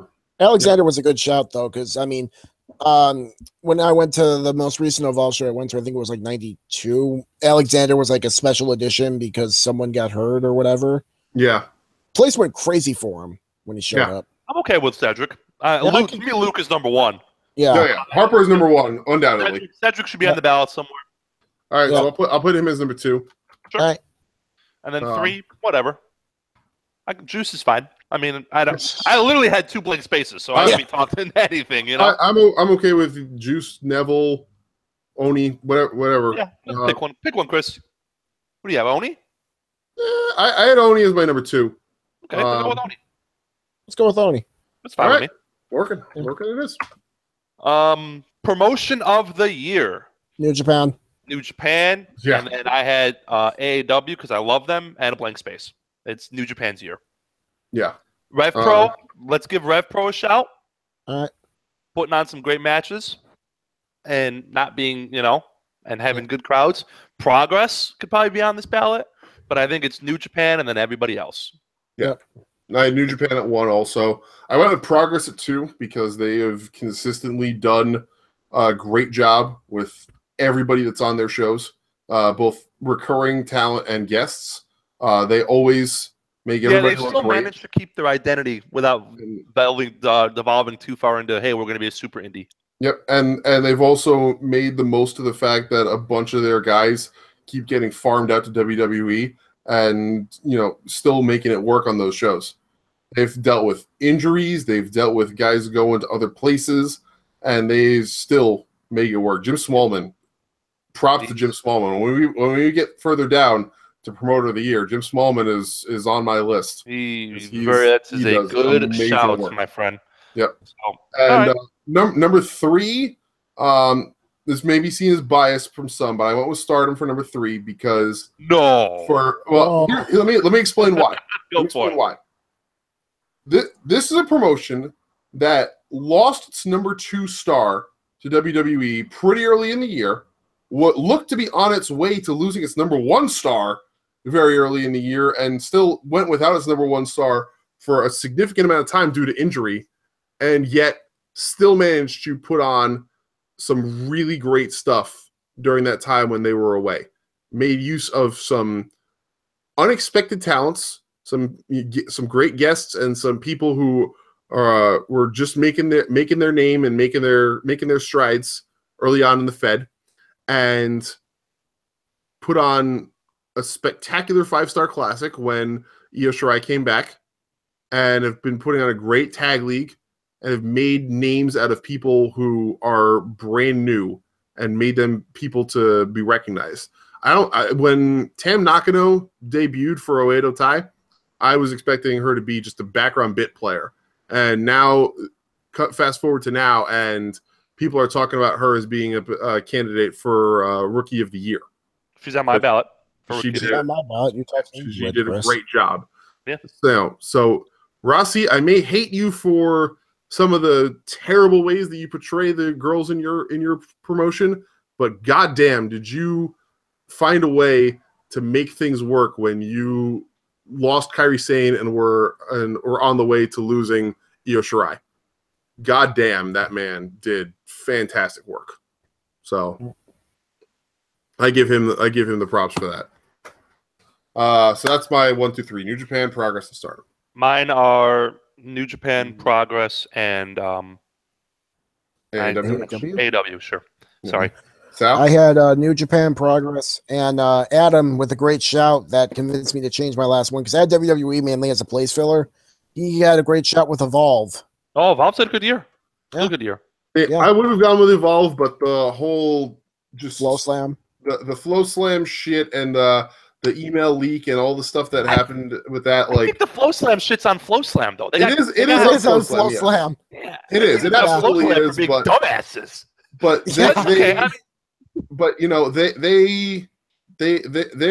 in a little bit of a tough spot. They're struggling a little bit because they have to scramble to try and figure out what to do next because they got screwed by Flow Slam. And that again, that's not on them. That is not their fault by any stretch of the imagination. But they're in a tough spot, and I'm in a very cautionary space with them as to I want to see how they come out of it because they have a big deal show with WrestleMania weekends coming up with the names that they have announced already, and like the fact that they're getting 2 days. Oh, wait, no, Progress is 2 days. Evolve only WWE only has 1 day, but all the same, like they how they do with that is really going to be my determining factor on next year's ballot. For this year, I have them as like a wait and see kind of thing. I can completely understand that. Yeah. So, I mean, honestly, this is the main thing with like having 3, Yeah. And I've actually seen some Evolve, and every time I went live, I had just like the greatest time ever. So yeah, no, Evolve Live is an awesome time. I'm actually missing them this Saturday for reasons, which sucks because I really did want to go, but it just isn't in the cards for me. That's a shame. But it is what it is. Yeah. So they Evolve in Progress as 1 and 2 are pretty definitive. New Japan in Progress. New Japan in Progress. Yeah, New Japan in Progress. I'm sorry, New Japan in Progress. Yeah. Okay. So 3. I mean, George, if you agree with Evolve, then I'm okay with. I mean, I can do Evolve. I can do Stardom. I can do either one. So I'll let you decide, Don Sal. Yeah. I'll actually go Stardom on this mainly because from everything I've heard, they have more like security long term. Right now, yeah, they do. Yeah, so I'll give it to the security. Sure. Hey. Mm-hmm. All right. Cool. Best weekly TV show. This is another one where I have 1 name and 2 blank spaces. NXT television. NXT TV has just been awesome. Yep. It's been so good. Question: when do we start getting into the category B? Because I don't know when the category B is. We have this and about 5 more. Yep. 1, 2, 3, 4. We have Best Weekly TV, Match of the Year, Rookie of the Year, Best Non-Wrestler, Best and Worst Announcer, and Best Major Show are the category A's. And then we have 1, 2, 3, 4, 5, 6, 7, 8, 9, 10, 11, 12 category B ones. Okay. All right. So for Best Weekly TV, I went fly through. Yeah. I went NXT, Best Weekly TV. I went NXT 205 Live in a blank space. Because I'm okay with that. Even despite Enzo, 205 Live still. 205 Live's good. We've talked. 205 Live is a good show. Yeah. Yeah. I went NXT, New Japan, and CMLL Super Fridays. Super Viernes, yeah. I could be talked into Super Viernes as a number 3. Absolutely, that's a good number 3 for me. Because New Japan airing older episodes kind of turns me off to it. So I mean, it's cool because you can watch it in English, and it's cool if you've never seen the matches. But if you've seen the match, they're from like 6 months ago. Yeah, like, I know, but still, I needed another thing. I mean, yeah, no, Super Fridays is good. I'm actually going to put that as the number 2, and then I love Super Fridays. Do we want? Super Fridays is a good shout. Is either 205 Live or New Japan as number 3? 205 I'm going to go 205 Live because it's from this year. So, NXT CMLL Super Fridays and 205 Live. Cool. Now for the fun, boys. Yep. The fun match of the year. I have a top 10. I have a top 10. Do you want my top 10? No. I want my top 5. What do you want? I want your top 3 because it's already 10. It's already 10:30. My top 3. Yeah. You ready? Yeah. Number 1 with a bullet, Okada Shibata from Sakura Genesis. Okay. Number 2, the G1 Finals between Omega and Naito, and number 3, Brock Lesnar and AJ Styles. Okay. All right. That's my top 3. I had the G1 Finals, Naito Tanahashi, Wrestle Kingdom 11, AJ Cena, Royal Rumble. I love the hell out of Okada Shibata. I just can't rate that match. I just can't. I understand. I went Okada Shibata at 1, Naito Omega at 2 of the G1 finals. And then I went Tanahashi Ibushi from Power Struggle at number 3 because fuck, that match was amazing. That match was great. The match didn't make my top 10. That's how good this year was. Yeah. I can't not love that match. Oh, it was so great. It didn't make my top 10. And that's just be, you know. I mean, like the aftermatch stuff really made it too, with Ibushi hugging Tana at the end. Yeah, and then oh yeah, because I mean, wins and losses matter. Yeah, yes. Like they really at the end of the day matter. And the call out afterwards that Tanahashi gave him was spectacular stuff. So, but we all had Naito Omega G1 finals, so that'll be our number 1. Okay. All right, so and then number 2, Okada Shibata. Yep. Yeah. I won't object to it. I personally can't rate it, but it was a hell of a match. Yeah. What was your number 3, Chris? Power Struggle. What was your number 3, Sal? I had AJ Cena Royal Rumble. Man, that's like a religious experience in the building. I can. It's like a fucking religious experience being in that building. I can be talked into that. That was my number 4. Yeah, that is 6th on my list, on my top 10. So, you okay with it being our number 3 for the show? Yeah, fine with me. Cena Styles from the Royal Rumble. I mean, all the matches you guys have listed except for Power Struggle are my top 10. So I will not be upset. You know what I'm saying? For any of them. All right. So, great year Rookie of the Year. I mean, Rookie of the Year. I think it's Kitamura. It's pretty obvious. Kitamura 1, and then I had Tam Nakano at 2, and I didn't have a third. I didn't know enough.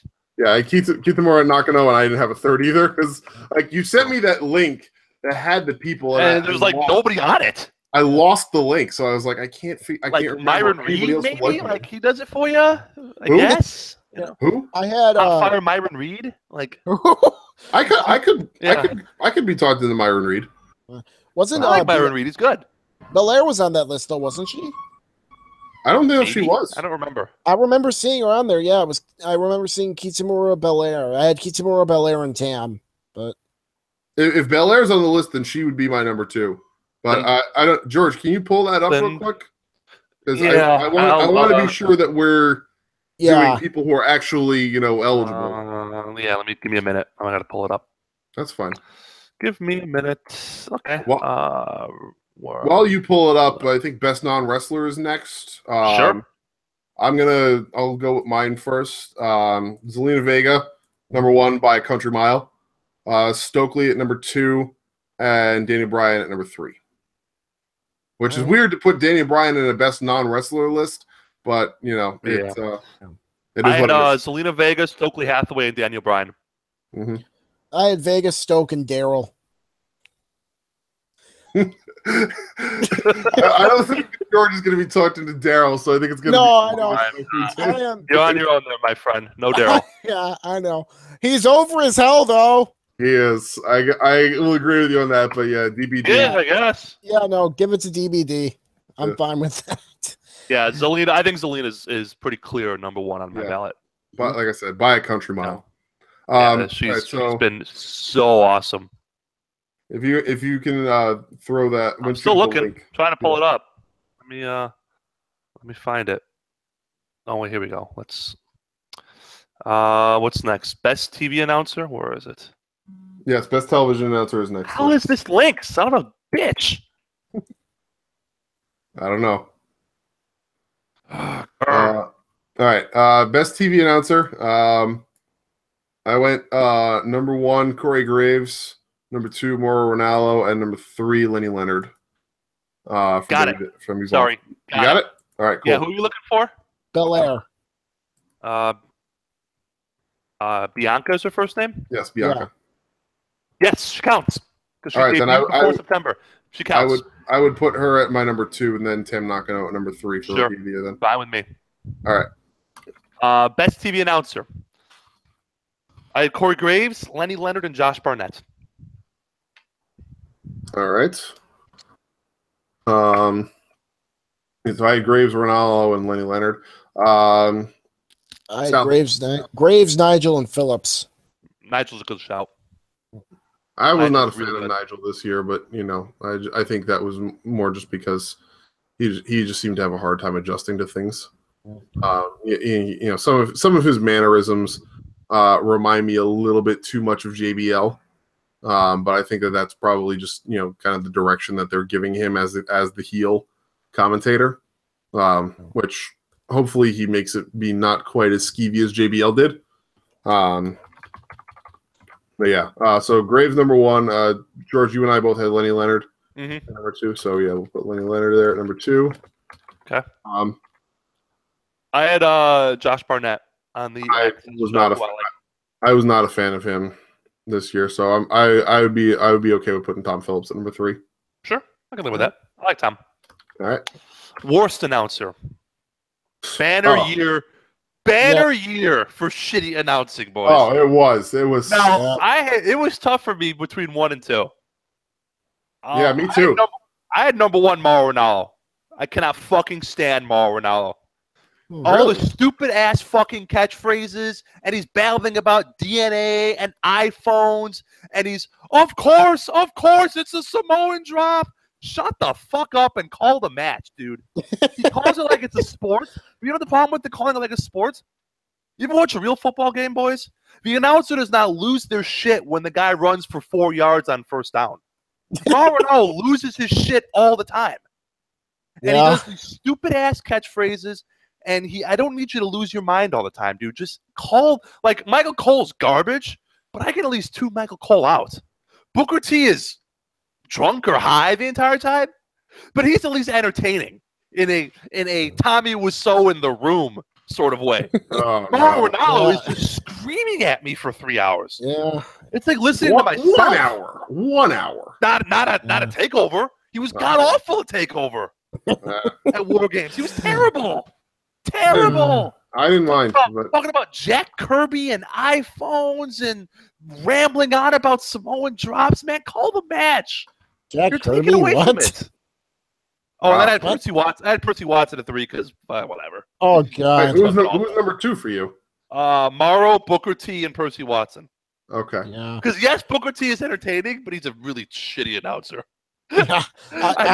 Through the letter of the law, he should be number 1. But after talking to friend of the show, Supercomputer and Vidance, we both agreed that Booker T is entertaining enough in a terrible way that he should probably be number 2. Booker T always forgetting that he hates Jason Jordan and then coming around to Jason Jordan by the end of the match and then forgetting he hates Jason Jordan for the next episode of Raw. I mean, he doesn't watch the product. No. I watch the product. And I'm counting the product that's going on in the ring in front of him he doesn't watch. But he's at least entertaining. Mauro is just annoying as fuck. Yeah. I had Booker as my 1. Then I had Cole as my 2, and Otunga as my 3. Otunga escapes being higher on this list mainly because he hasn't been doing announcing for like half the year. He just does that pre-show shit, right? Yeah, well now, but pre-shows now. Yeah, but before, like up until like what Mania season or like right after, he was like on the SmackDown team. He's no damn good.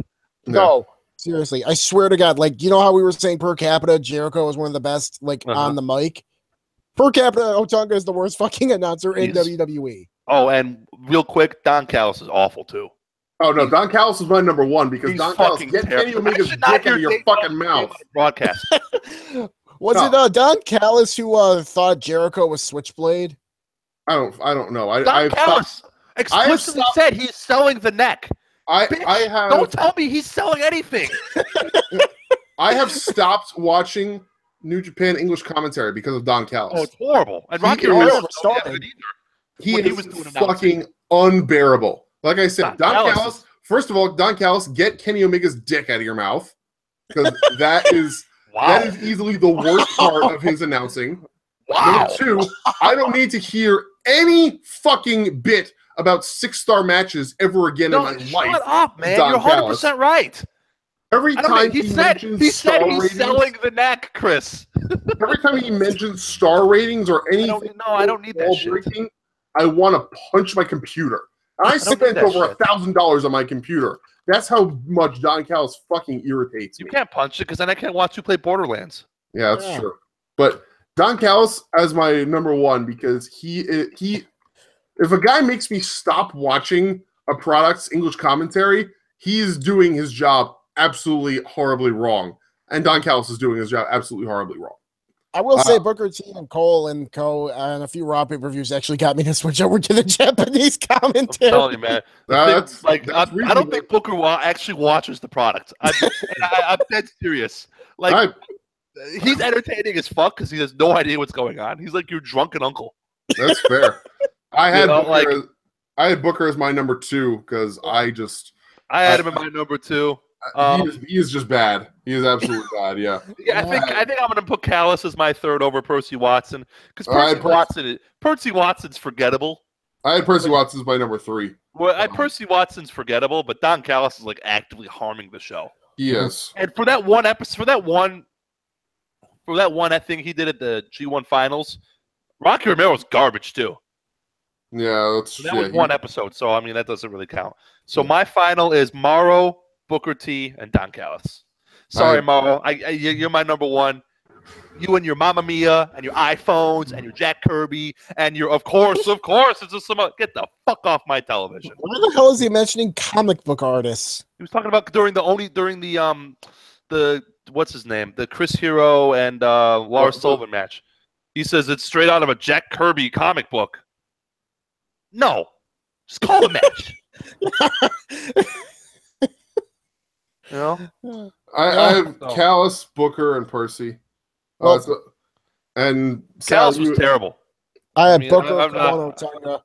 Although I can completely take away Otunga and have Callis as my number 3.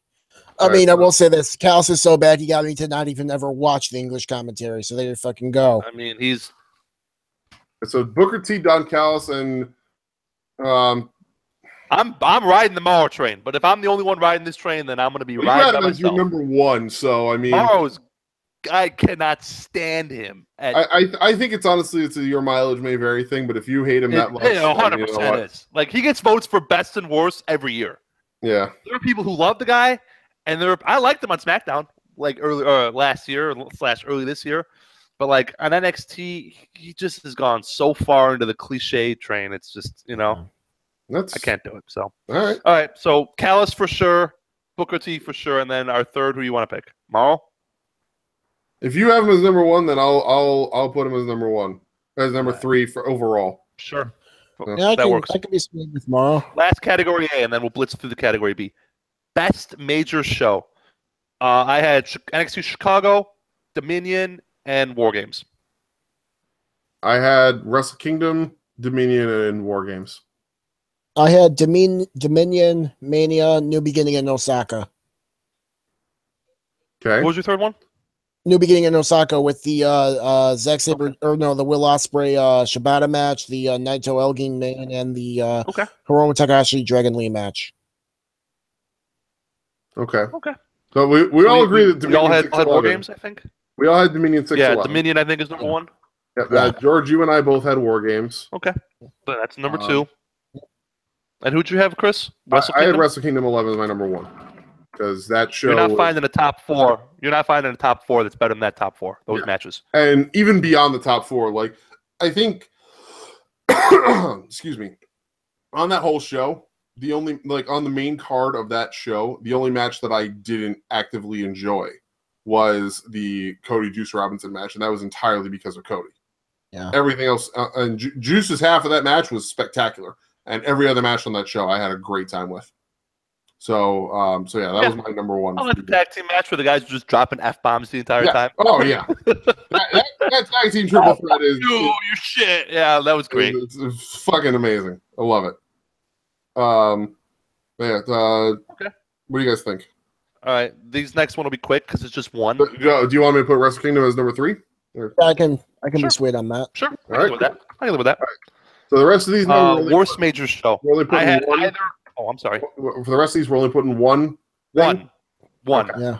So they'll be quick. Either Backlash or Battleground. Like, take your pick. Probably Battleground because it had the Punjabi prison, which was just unbelievably bad. I actually had Payback with the House of Horrors. That's another good contender. I went with Backlash, Extreme Rules, because Extreme Rules is where Jinder won the title, and then Money in the Bank because of the fucking James Ellsworth bullshit, and Baron Corbin winning the men's Money in the Bank too. Well, we only got to pick one, so Backlash. Battleground. I have Battleground as my secondary choice behind Payback. So I mean, Battleground was my number one. So you just went with that? Yeah, I'm fine with Battleground because the Punjabi prison that was so bad. Randy Orton has been clowning it on Twitter for 6 months. Yeah. Best move? I have nothing. I literally have nothing on the ballot. So whatever you guys. I put the Eclipse. I put the Destino, but I love the Destino and everything Naito. So I'm cool with that too. So I'll pick the Eclipse. Why not? Yeah, the Eclipse is more visually interesting. Sure, why not? Shows how little I care about this category. But sure, Chris. That's fine. That's good for me. Yep. Most disgusting promotional tactic. Can I wax poetic here for a bit? Go for it. By all means. All right. Insane Championship Wrestling in Scotland. You used to be a promotion before you go on, Triple Mania was god-awful, Adam. You're right. Oh, yeah. Triple Mania sucked, but go on. Triple Mania was an outside choice for me on that one. Yeah. Insane Championship Wrestling in Scotland. You are at one point in time a promotion that I was considering buying your on-demand service for because you book Kaylee Ray quite a bit, and you book her fiance Stevie, and you have a lot of other great talent from the UK and Scotland and that whole scene that I was heavily interested in watching. Then you decided to book one Thomas Latimer, better known as Bram, the self-admitted domestic abuser. And not only did you book him in your promotion, which is in and of itself is bad enough, you had him win your equivalent of the Money in the Bank ladder match with help from Session Moth Martina, turning her heel and turning her into his sexual partner, capitalizing purely on the fact that he is a self-admitted domestic abuser. And then, to top it all off, you filmed a backstage segment where you had an interviewer walk in on Martina presumably giving Bram a blowjob for shock value only. Fuck you, ICW. Most disgusting promotional tactic is you for booking Bram despite the fact that he is an admitted piece of shit human being. End of waxing poetic. Chris, I can do you one better. Speaking of admitted piece of shit human beings, mercifully, Jimmy Snuka shuffled off this mortal coil earlier this year. Okay. Yeah. Jimmy Snuka, who by all accounts was responsible for the death of a woman in the 80s, which was shuffled under the rug due to some various and sundry attempts by Vince McMahon and a briefcase full of money and a sympathetic district attorney. The case had been reopened against Jimmy Snuka and was pending until he was diagnosed with his terminal illness. And then the state said, oh, you're going to die anyways. We're going to drop the case. Passed away. He was most likely responsible for a young woman's death. Mm-hmm. WWE, in all of their infinite wisdom, not only had the promotional video of Jimmy Snuka after he passed away, but had a thing on their network, Chris, saying, sign up for the network to watch all of this guy's great moments. A man who killed somebody died, and they used his death to promote their streaming service. Yep. My number one. Yeah. I mean, I'm not, like, he killed somebody, people. Yeah. In court said the only reason we did not try you for murder was because you are going to be dead before the case concludes. The only reason he was not tried for murder of this young woman is because God found him guilty on his own. Dude, my whole thing God's is like, law supersedes the district court of the state of Pennsylvania. The big man comes knocking, like, and the WWE said, that's okay. We're going to use you to promote our network. See, I'm... Fuck you all. I can understand that, and I appreciate where you're coming from on that. The reason why I didn't rate that as high is because if you're resorting to using Jimmy fucking Snuka to promote your network is already doing bad enough as it is. Because Jimmy Snuka is not a fucking draw for the network. I promise you that. Jimmy Snuka did not move the needle one bit for the network. I can assure you. Yeah, I guess. I'm just gonna go through everything I listed really quick. ICW Bram, gender racist promo. Good fucking lord. Yeah, gender racist. Yeah. Oh yeah. god. Yeah. No, That was high on my list too. You can't cut the racist promo and then win. Yeah. Yep. Mhm. AAA Sexy Star. That entire fucking train wreck. Alberto Del Rio and TNA trying to get in on this at the 11th fucking hour. Yeah, but Bound for Glory promo. Oh my lord! Oh god, watching that, it was like 12 minutes long too. Yeah. I was watching that live.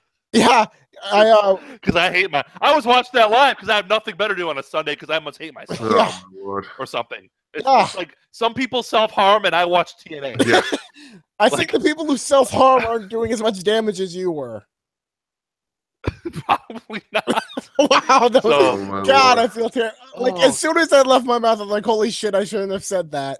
That's all right, Sal. We still love you. I don't know. I don't know. But Jimmy All of Snuka thing is terrible. I don't mean to diminish what Bram did. Don't get me wrong.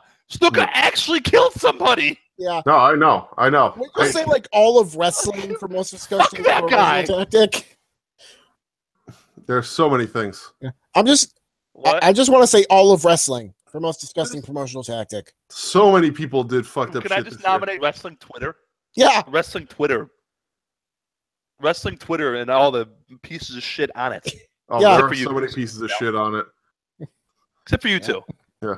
Like I don't really tweet anymore because I'm tired of dealing with the bullshit. Well, actually, I'm tired of it. No, that's not even a promotional tactic, so we can't even talk about. Yeah, that's true. No, that's true. Damn but it. I mean, like, ICW is a promotional tactic.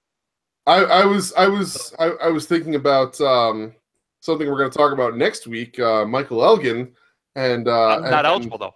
Not eligible, and also not a promotional tactic too. Yeah, so, being a dumbass on Twitter and aiding and abetting a sexual abuser while scummy as fuck is not a promotional tactic. Yeah, true. So thankfully, it's not a promotional tactic. Yeah. Well, being a dumbass and a slime ball. Yeah. Newsflash. Mike. Yeah. So, we're going to talk about that next week. I think we're stuck between ICW and WWE, and I can go either. So I'll let you pick, Sal. I'm serious on this. Can I just choose all of wrestling? Can we just say wrestling as a whole? You got to be more specific. Unfortunately, we cannot. Fuck. I know. You got to be more specific, my friend. Oh, Jesus. You kind of swayed me at the end, George. I mean, I understand your argument, Chris, but he still killed people and they tried to use it to promote the network. I mean, it was a stupid idea that probably won't get them more buys, but even then, they tried to get it. They gave him a video tribute. And they set up their own special Jimmy Snuka library. Yeah. Yeah, but see, here's my thing about that, though. I mean, they fucking... If we want to talk about disgusting use of people who don't deserve to be promoted, let's talk about the use of the fucking Ultimate Warrior. Yeah. Oh, yeah. WWE has not... This is not an isolated incident for WWE. They've done this a number of times. Thank God Dave and Bixen Span and others have been calling them out for that bullshit. Yeah. Yep. Meanwhile, that shit's been going on way too fucking long. Meanwhile, ICW...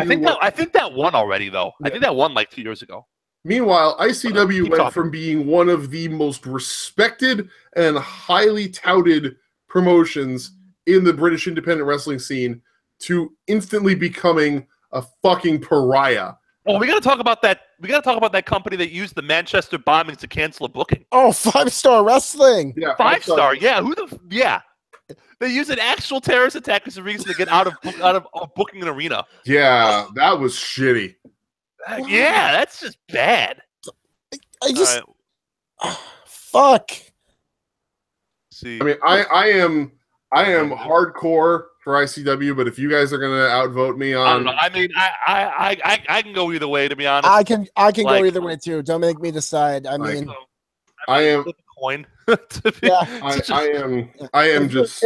If you're that convinced Chris, in ICW, I'll go with ICW. I mean, they're fucking trash. Yeah, so that's fine. I'm not. I Yeah. mean, it's like I pick it between getting shot in the leg and getting shot in the other leg. yeah. So ICW booking Bram to win ladder match and turning Martina. Yeah. Turning Martina. Worst TV show, Monday Night Raw. I went with SmackDown. Yeah, I went with SmackDown myself, but I mean, again, I go with Raw because it's 3 hours. But I don't actually watch Raw anymore, so I guess maybe that kind of proves my point. I mean, the only thing saving Raw for me was it was. Although Raw did have that good summer. No, SmackDown. Yeah, Raw had the awesome summer of 4 big guys beating the shit out of each other. Yeah. That's what saved Raw. No. Yeah, so SmackDown easily. Yeah. Okay. Worst match. House of Horrors match. Matches. House of Horrors match by a country mile. Nope. The AAA Trios Battle Royal, which featured a drunk Jeff Jarrett throwing tortillas at the crowd. Also very bad. Both of those are bad, but no. Terrible match. That doesn't count the CMLL match from like 2 weeks ago where they're like old guys were dying.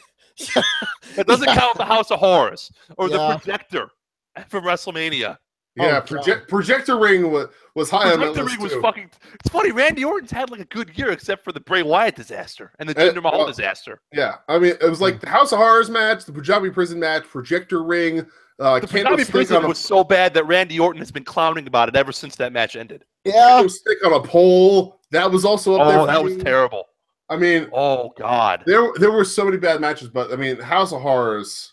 House of Horrors was just. Yeah, House of Horrors was up there for me. The refrigerator.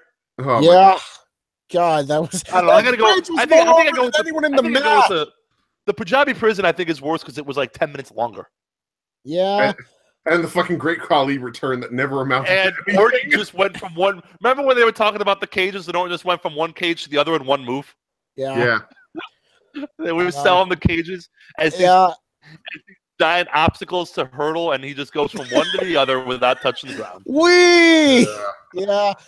I went Jinder Knock, but that's more for all the bullshit. It's not often where you have no expectations for something, and it still doesn't manage to hurdle those minuscule expectations. Wait, what did you? It's not often where you expect nothing, and you're still disappointed. What did you have, the Punjabi Prison match.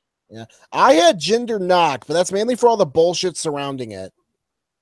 Fair. The match itself was I know, but I mean, I took it in the context of everything surrounding it. The match itself was mediocre, but they could have been a 5-star classic with that finish, and I still would have had this as my worst match of the year. Yeah, it's fair. So yeah, I'm either the Prison or the House of Horrors. Poor Randy Orton. I know. Poor Randy Orton. Yeah. I know. I'm House of by Brock Lesnar and a year ago, and now here we are. Yeah, I'm actually going to give it to the Prison. I mean, I hated. That's fine. I hated the House of Horrors too, but here's the thing: the House of Horrors actually made me laugh a couple times with how fucking bad it was. Oh my god! The fridge and like the opening with like the creepy tricycle thing. Can you imagine being live and trying to watch that shit through the 2 cages? No, God, I do not want to imagine that. Wherever the hell they were, wherever that show was taking place, those poor people. Yep. Man, so the Prison. Yep. Yeah. Worst feud. Oh fuck. Wyatt Orton, Mahal Orton. Those are the choices. Jinder Knock Orton, Jinder Orton. Man, Wyatt Orton, because it had the projector match. Yeah. No, I don't know. It did have the Randy Orton burning down his house and then doing his pose, which is like the greatest gift for the year. Yeah, I suppose. He burns out dude's house and then he just does his little arm pose. Does that really make up for Projector Ring and the House of Horrors, though? That's the question. And the crucix. The fuck's a crucix? I don't ever want to hear that word again. Never know what that word say means. that again. I went to Catholic University. I don't even know what the fuck that means. It doesn't mean anything. Just making shit up. I don't know. Gender. Yeah. Adam, good shout. Also, Bailey Alexa Bliss. Fucking the God, burial and destruction of Bailey. Yeah, that was a rough one. Dude. Great fucking shout. Oh man, God, what do we pick? What a bad year in the Fed. Yeah, there's some good stuff in the Fed and some really bad stuff in the Fed. Yeah. So, oh man, you know what? I'm gonna go Bailey Alexa Bliss because I had no expectations. Really convincing you on this one. You know what? Because Bailey, they fucked up the sure thing. Yeah. And that was the nail in the coffin. They jobbed her out in her hometown by making her look like a punk. That is true. That's true. That was they jobbed her out in her hometown by making her look like a punk. Yep. So yeah, that's mine. You guys can do what you want, but that's my pick. Yeah, no, you and Adam have convinced Adam. me. Yeah, Adam, man, we should have had him on the show. Adam, next year you're on the show. Yeah. And we're doing it on Saturday, so we can be up to Oh, talk for a lot God, longer. Seth versus Triple H. That was a bad match, too. Fuck Oh, God. Fizz, great shout there. He invades the takeover, then gets thrown out by security. God. Oh, that match is still going on. I think he's still working the leg. God, may Minoru Suzuki never wrestle Triple H. Just work the leg for 3 hours. Oh my lord. So what do we got for worst feud? I'm okay with Bailey Alexa Bliss because that was the ruination of Bailey is I'm still the angry sure about thing. it. They ruined the sure thing. Yep. We all said it couldn't be done. And it was done. Worst promotion. This is a tough one. It's either Impact or AAA. It's either AAA or TNA Impact. I got to go with TNA. They paid people to show up to their TV taping. Yeah. They paid people. The whole point of a wrestling promotion is to make money, and they are spending money to get people in the crowd to watch their shit. Impact Wrestling, Come on, man. It's like the whole thing. At least AAA makes money somehow. Yeah. I know. NXT is really the only thing keeping WWE out of this conversation. Yeah, true. Yeah. But I mean, I don't know. TNA. Yeah, now and forever. Now and forever, ages upon ages. Amen. Yeah. TNA. Impact will always be Impact. What I mean, fucking Alberto Del Rio shit show and holding up the broken guys until they just turned course for no reason, and being a Dixie Carter Ponzi scheme early in the year. Remember that shit? Yeah. And Jeff Jarrett coming back and then getting sent to rehab because he was in no condition to perform. And they paid people to come to their show. Yep. I mean, Adam, great shout. TNA was so bad they had to move to Canada. Mm-hmm. Yes. Orlando, Florida. America's dick didn't want them. So true. It's so true. There was no shady Florida said get out. That's how do you do that badly and not die? You'll never die. Because there are people who somehow want to keep this thing alive for some reason. It's not even the Fallout universe. And TNA will still be running shows. Because it's not even like they're AAA and they have the freaking drug ring to keep them going. Yeah. They still don't even have the money laundering schemes. Oh, yeah. They got nothing. How are they still alive? 200,000 people a week are still watching. God knows why.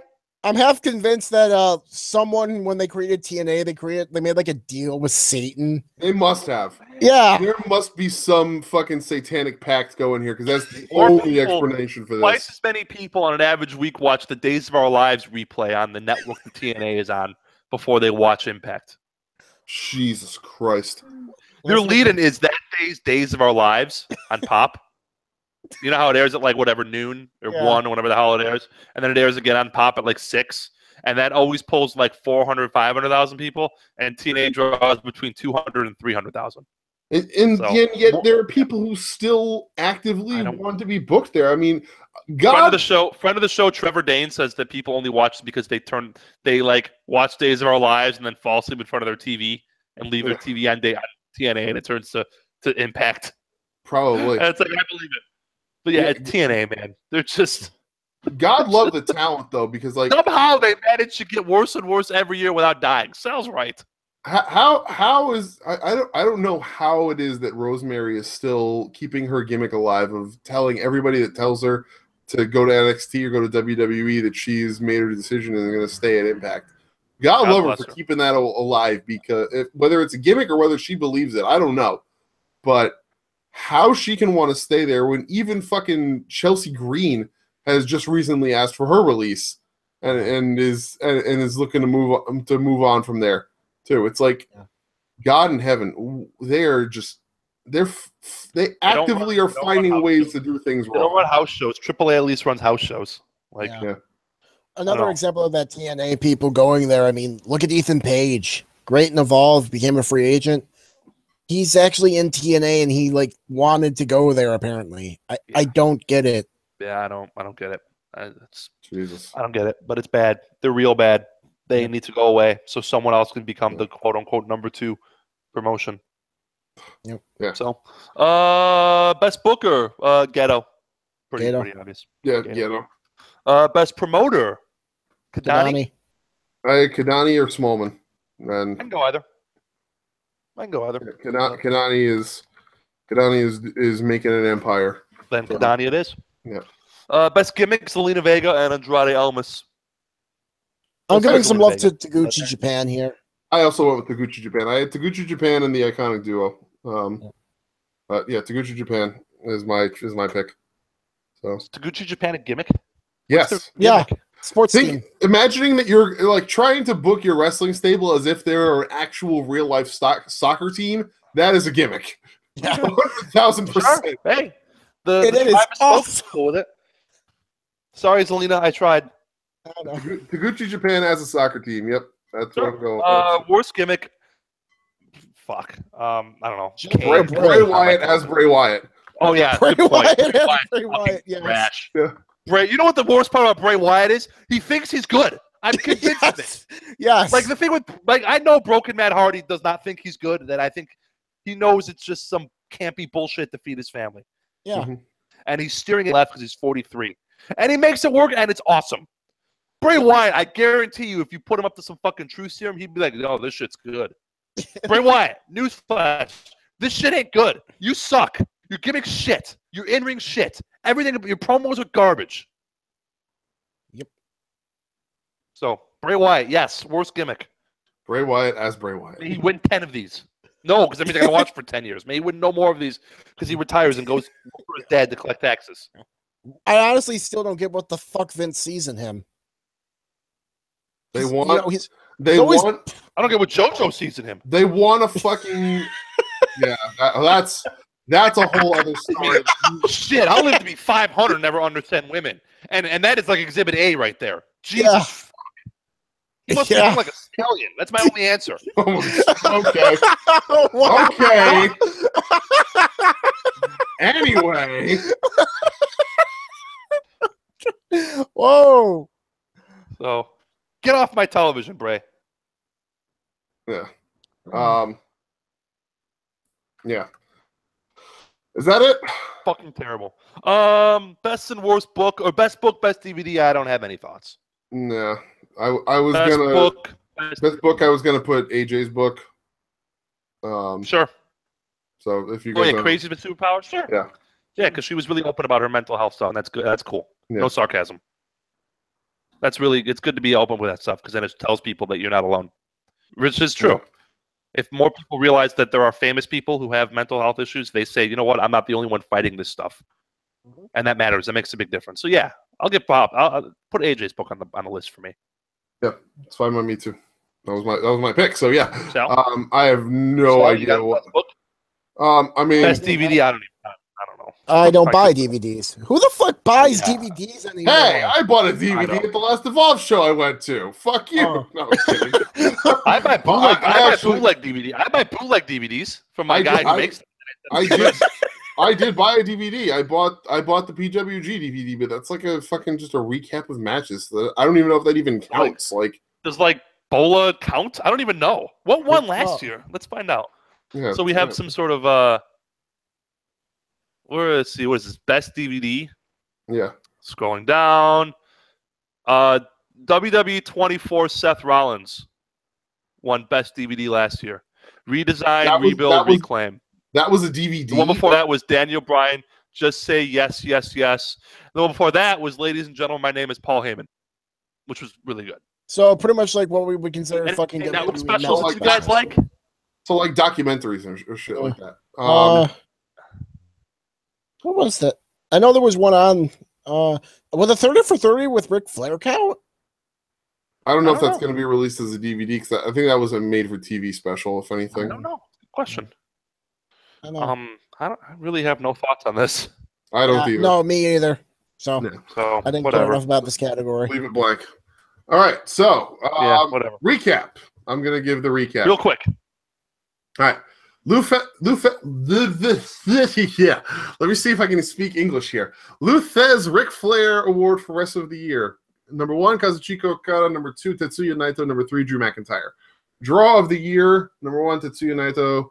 Number 2, Kazuchika Okada. Number 3, Kenny Omega. Most Outstanding Wrestler. Kazuchika Okada, Tetsuya Naito, Johnny Gargano. Feud of the Year. Hiromu Takahashi Kushida. Roman Reigns, Braun Strowman. Hiroshi Tanahashi, Tetsuya Naito. Tag Team of the Year, The Usos, The New Day, The Bar. Most Improved, Juice Robinson, Braun Strowman, Andrade Cien, and Almas. Best on Interviews, Stokely Hathaway, Samoa Joe, Daniel Bryan. Most Charismatic, Tetsuya Naito, Hiromu Takahashi, Penta El Cerro Miedo. Bryan Danielson Award for Best Technical Wrestler, Zack Sabre Jr., Fred Yehi, AJ Styles. Bruiser Brody Memorial Award for Best Brawler, Tomohiro Ishii, Oni Lorcan, Penta El Cerro Miedo. Best Flying Wrestler, Dragon Lee, Ricochet, Will Ospreay. Most Overrated, Jinder Mahal, Bray Wyatt, Cody Rhodes. Most Underrated, Luke Harper, Cedric Alexander, Oni Lorcan. Promotion of the Year, New Japan Pro Wrestling, Progress, and Stardom. Best Weekly TV Show, NXT TV, CMLL, Super Viernes, and 205 Live. Pro Wrestling Match of the Year, Tetsuya Naito versus Kenny Omega at the G1 Finals. Kazuchika Okada versus Katsuyori Shibata at Sakura Genesis, and John Cena versus AJ Styles at the Royal Rumble. Rookie of the Year, Katsuya Kitamura, Bianca Belair, and Tam Nakano. Best Non-Wrestlers, Lena Vega, Stokely Hathaway, Daniel Bryan. Best Television Announcer, Corey Graves, Lenny Leonard, Tom Phillips. Worst Television Announcer, Booker T, Don Callis, Mauro Ranallo. Best Major Wrestling Show, Dominion 611, NXT TakeOver War Games, Wrestle Kingdom 11. Worst Major Wrestling Show, WWE Battleground. Best Major Wrestling Move, The Eclipse by Ember Moon. Most Disgusting Promotional Tactic, ICW booking Bram to win the ladder match and turning Martina heel as his sexual and criminal partner. Worst Television Show, WWE SmackDown Live. Worst Match of the Year, Randy Orton versus Jinder Mahal in the Pujami Prison match. Worst Feud of the Year, Bayley versus Alexa Bliss. Worst Promotion of the Year, Impact Wrestling. Best Booker, Gedo. Promoter of the Year, Takani Kadani. Best Gimmick, Taguchi Japan as a soccer team. Worst Gimmick, Bray Wyatt as Bray Wyatt. And Best Book, Crazy is My Superpower by AJ Brooks. And that's it. Sure. Yay, us. Yeah. We have a ballot. 2 hours, 15 minutes. Chris, email or DM it to me, and I'll send it to Dave tomorrow or Monday. Absolutely. So, guys, do your shouts of where you want people to find you, etc. As always, at Giatsavis on Twitter, GATSAV as in Victor ES. And as always, you guys kick ass. Thank you for listening. Thank you for participating. Thanks for being awesome. Thanks for being cool cats and cool kittens, as Josh Lyman would say. So, yeah, as thanks again. I cannot thank you guys enough. And if this is our last show, because it's net neutrality bullshit, hell of a show to go on. Yeah, but I God willing, it will not be. Sal, you can follow me at Don Sal Kuzmano_Sal. Me and Fizzy will be on tomorrow for Fizzy's Wacky World of Wrestling, taking over your old time slot, only an hour earlier at 8 p.m. Eastern. So come join us if you have the time. Yeah, definitely go join them, guys. Great show. Awesome show. Yeah, for sure. Tomorrow night. Yep. They talked sumo last week and it rocked. Yeah. Yeah. Apparently one sumo wrestler hit another guy in the head with a bottle of beer. Yeah, now he's forced to retire. So now he's forced to retire. Would that happen to people who did dumb shit in wrestling? Oh, you got into a fight? Now you got to retire. we probably clean up the sport. Alberto Del Rio would have been out of the sport in 2012. Thank God for that. 2002.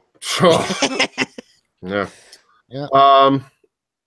Anything else, Sal? Any other places we want to find people to find you? Or is that all? Well, that's my I just Twitter. have You can Twitter. follow Fizzy at Fitzpatrick14. So Other shows to check out on Saturday mornings. We have Shooting the Breeze with Takers Media and Mr. Dr. Senju. Saturday mornings, I think at 10 Eastern, or 9 or 10 Eastern. I have no idea. Follow them on YouTube. Follow them on iTunes. All their stuff is out there. Also follow our friends over at the Married Marks, at Not Your Demographic, and at Facelock Feministas. All our favorite podcasts. Give them a follow. Give them a likes and ratings at all the major podcasting syndication locations. You can follow us on Twitter at 2guys1sport, number 2, number 1 in the handle. In the description of the video, you can find our iTunes link to subscribe to us, give us a rating, give us a recommendation, tell everybody you know to listen to us for as long as we are able to be on the air. Hopefully it will be longer than just next week. Next week for the show, we are going to be talking about WWE Clash of Champions and Ring of Honor Final Battle. We'll have full previews of both, as well as a recap of World Tag League, and we're going to be talking about Michael Elgin being a shitty human being because it needs to be addressed. Human being. And if you want to follow me on Twitter for all of my insanity, I'm at CrazyChris576. And it's a great follow. Can confirm. Maybe like 40% of the time. 45. come on, you're good for at least a solid 80. You guys give me more credit than I deserve. Again, as I said at the top of the show, be sure to call your senators and your representatives. Get in touch with them by email, by fax, whatever you guys have to do. Let them know to vote against the FCC repeal of net neutrality, because for the love of fucking God, a free and open internet is the only way to be in the year 2017. If we don't have a free and open internet, then life as we know it for everybody in this country is going to be altered forever. So for the love of God, please make it a priority to do so over the next week. Thank you, Fizzy, for the shout. Shooting the Breeze is actually 11 a.m. Eastern time on Saturday morning, so I actually was wrong on both counts. But either way, check them out on Saturday mornings. And that's it. We've been on the air for way too long, but thank you guys for hanging out with us for all this time. Thank you for your input in the chat. Adam, Fizzy, Zed Sled, saw a couple of other people in the chat throughout the show. Thank you guys for being here. Matt DSM, you're always in here. I appreciate that. You guys, fantastic chat, fantastic show. Always happy to have you here. And thank you for continuing to be a support system that allows us to continue doing this thing that we love so much. Y'all are good people. George, take us out. As always. This is 2 Guys, 1 Sport. I'm George. That's Sal. That's Chris. Don't work yourself into a shoot. Thank you again for listening. Enjoy the rest of your weekend, everybody. Good night. Episode 39 is in the books.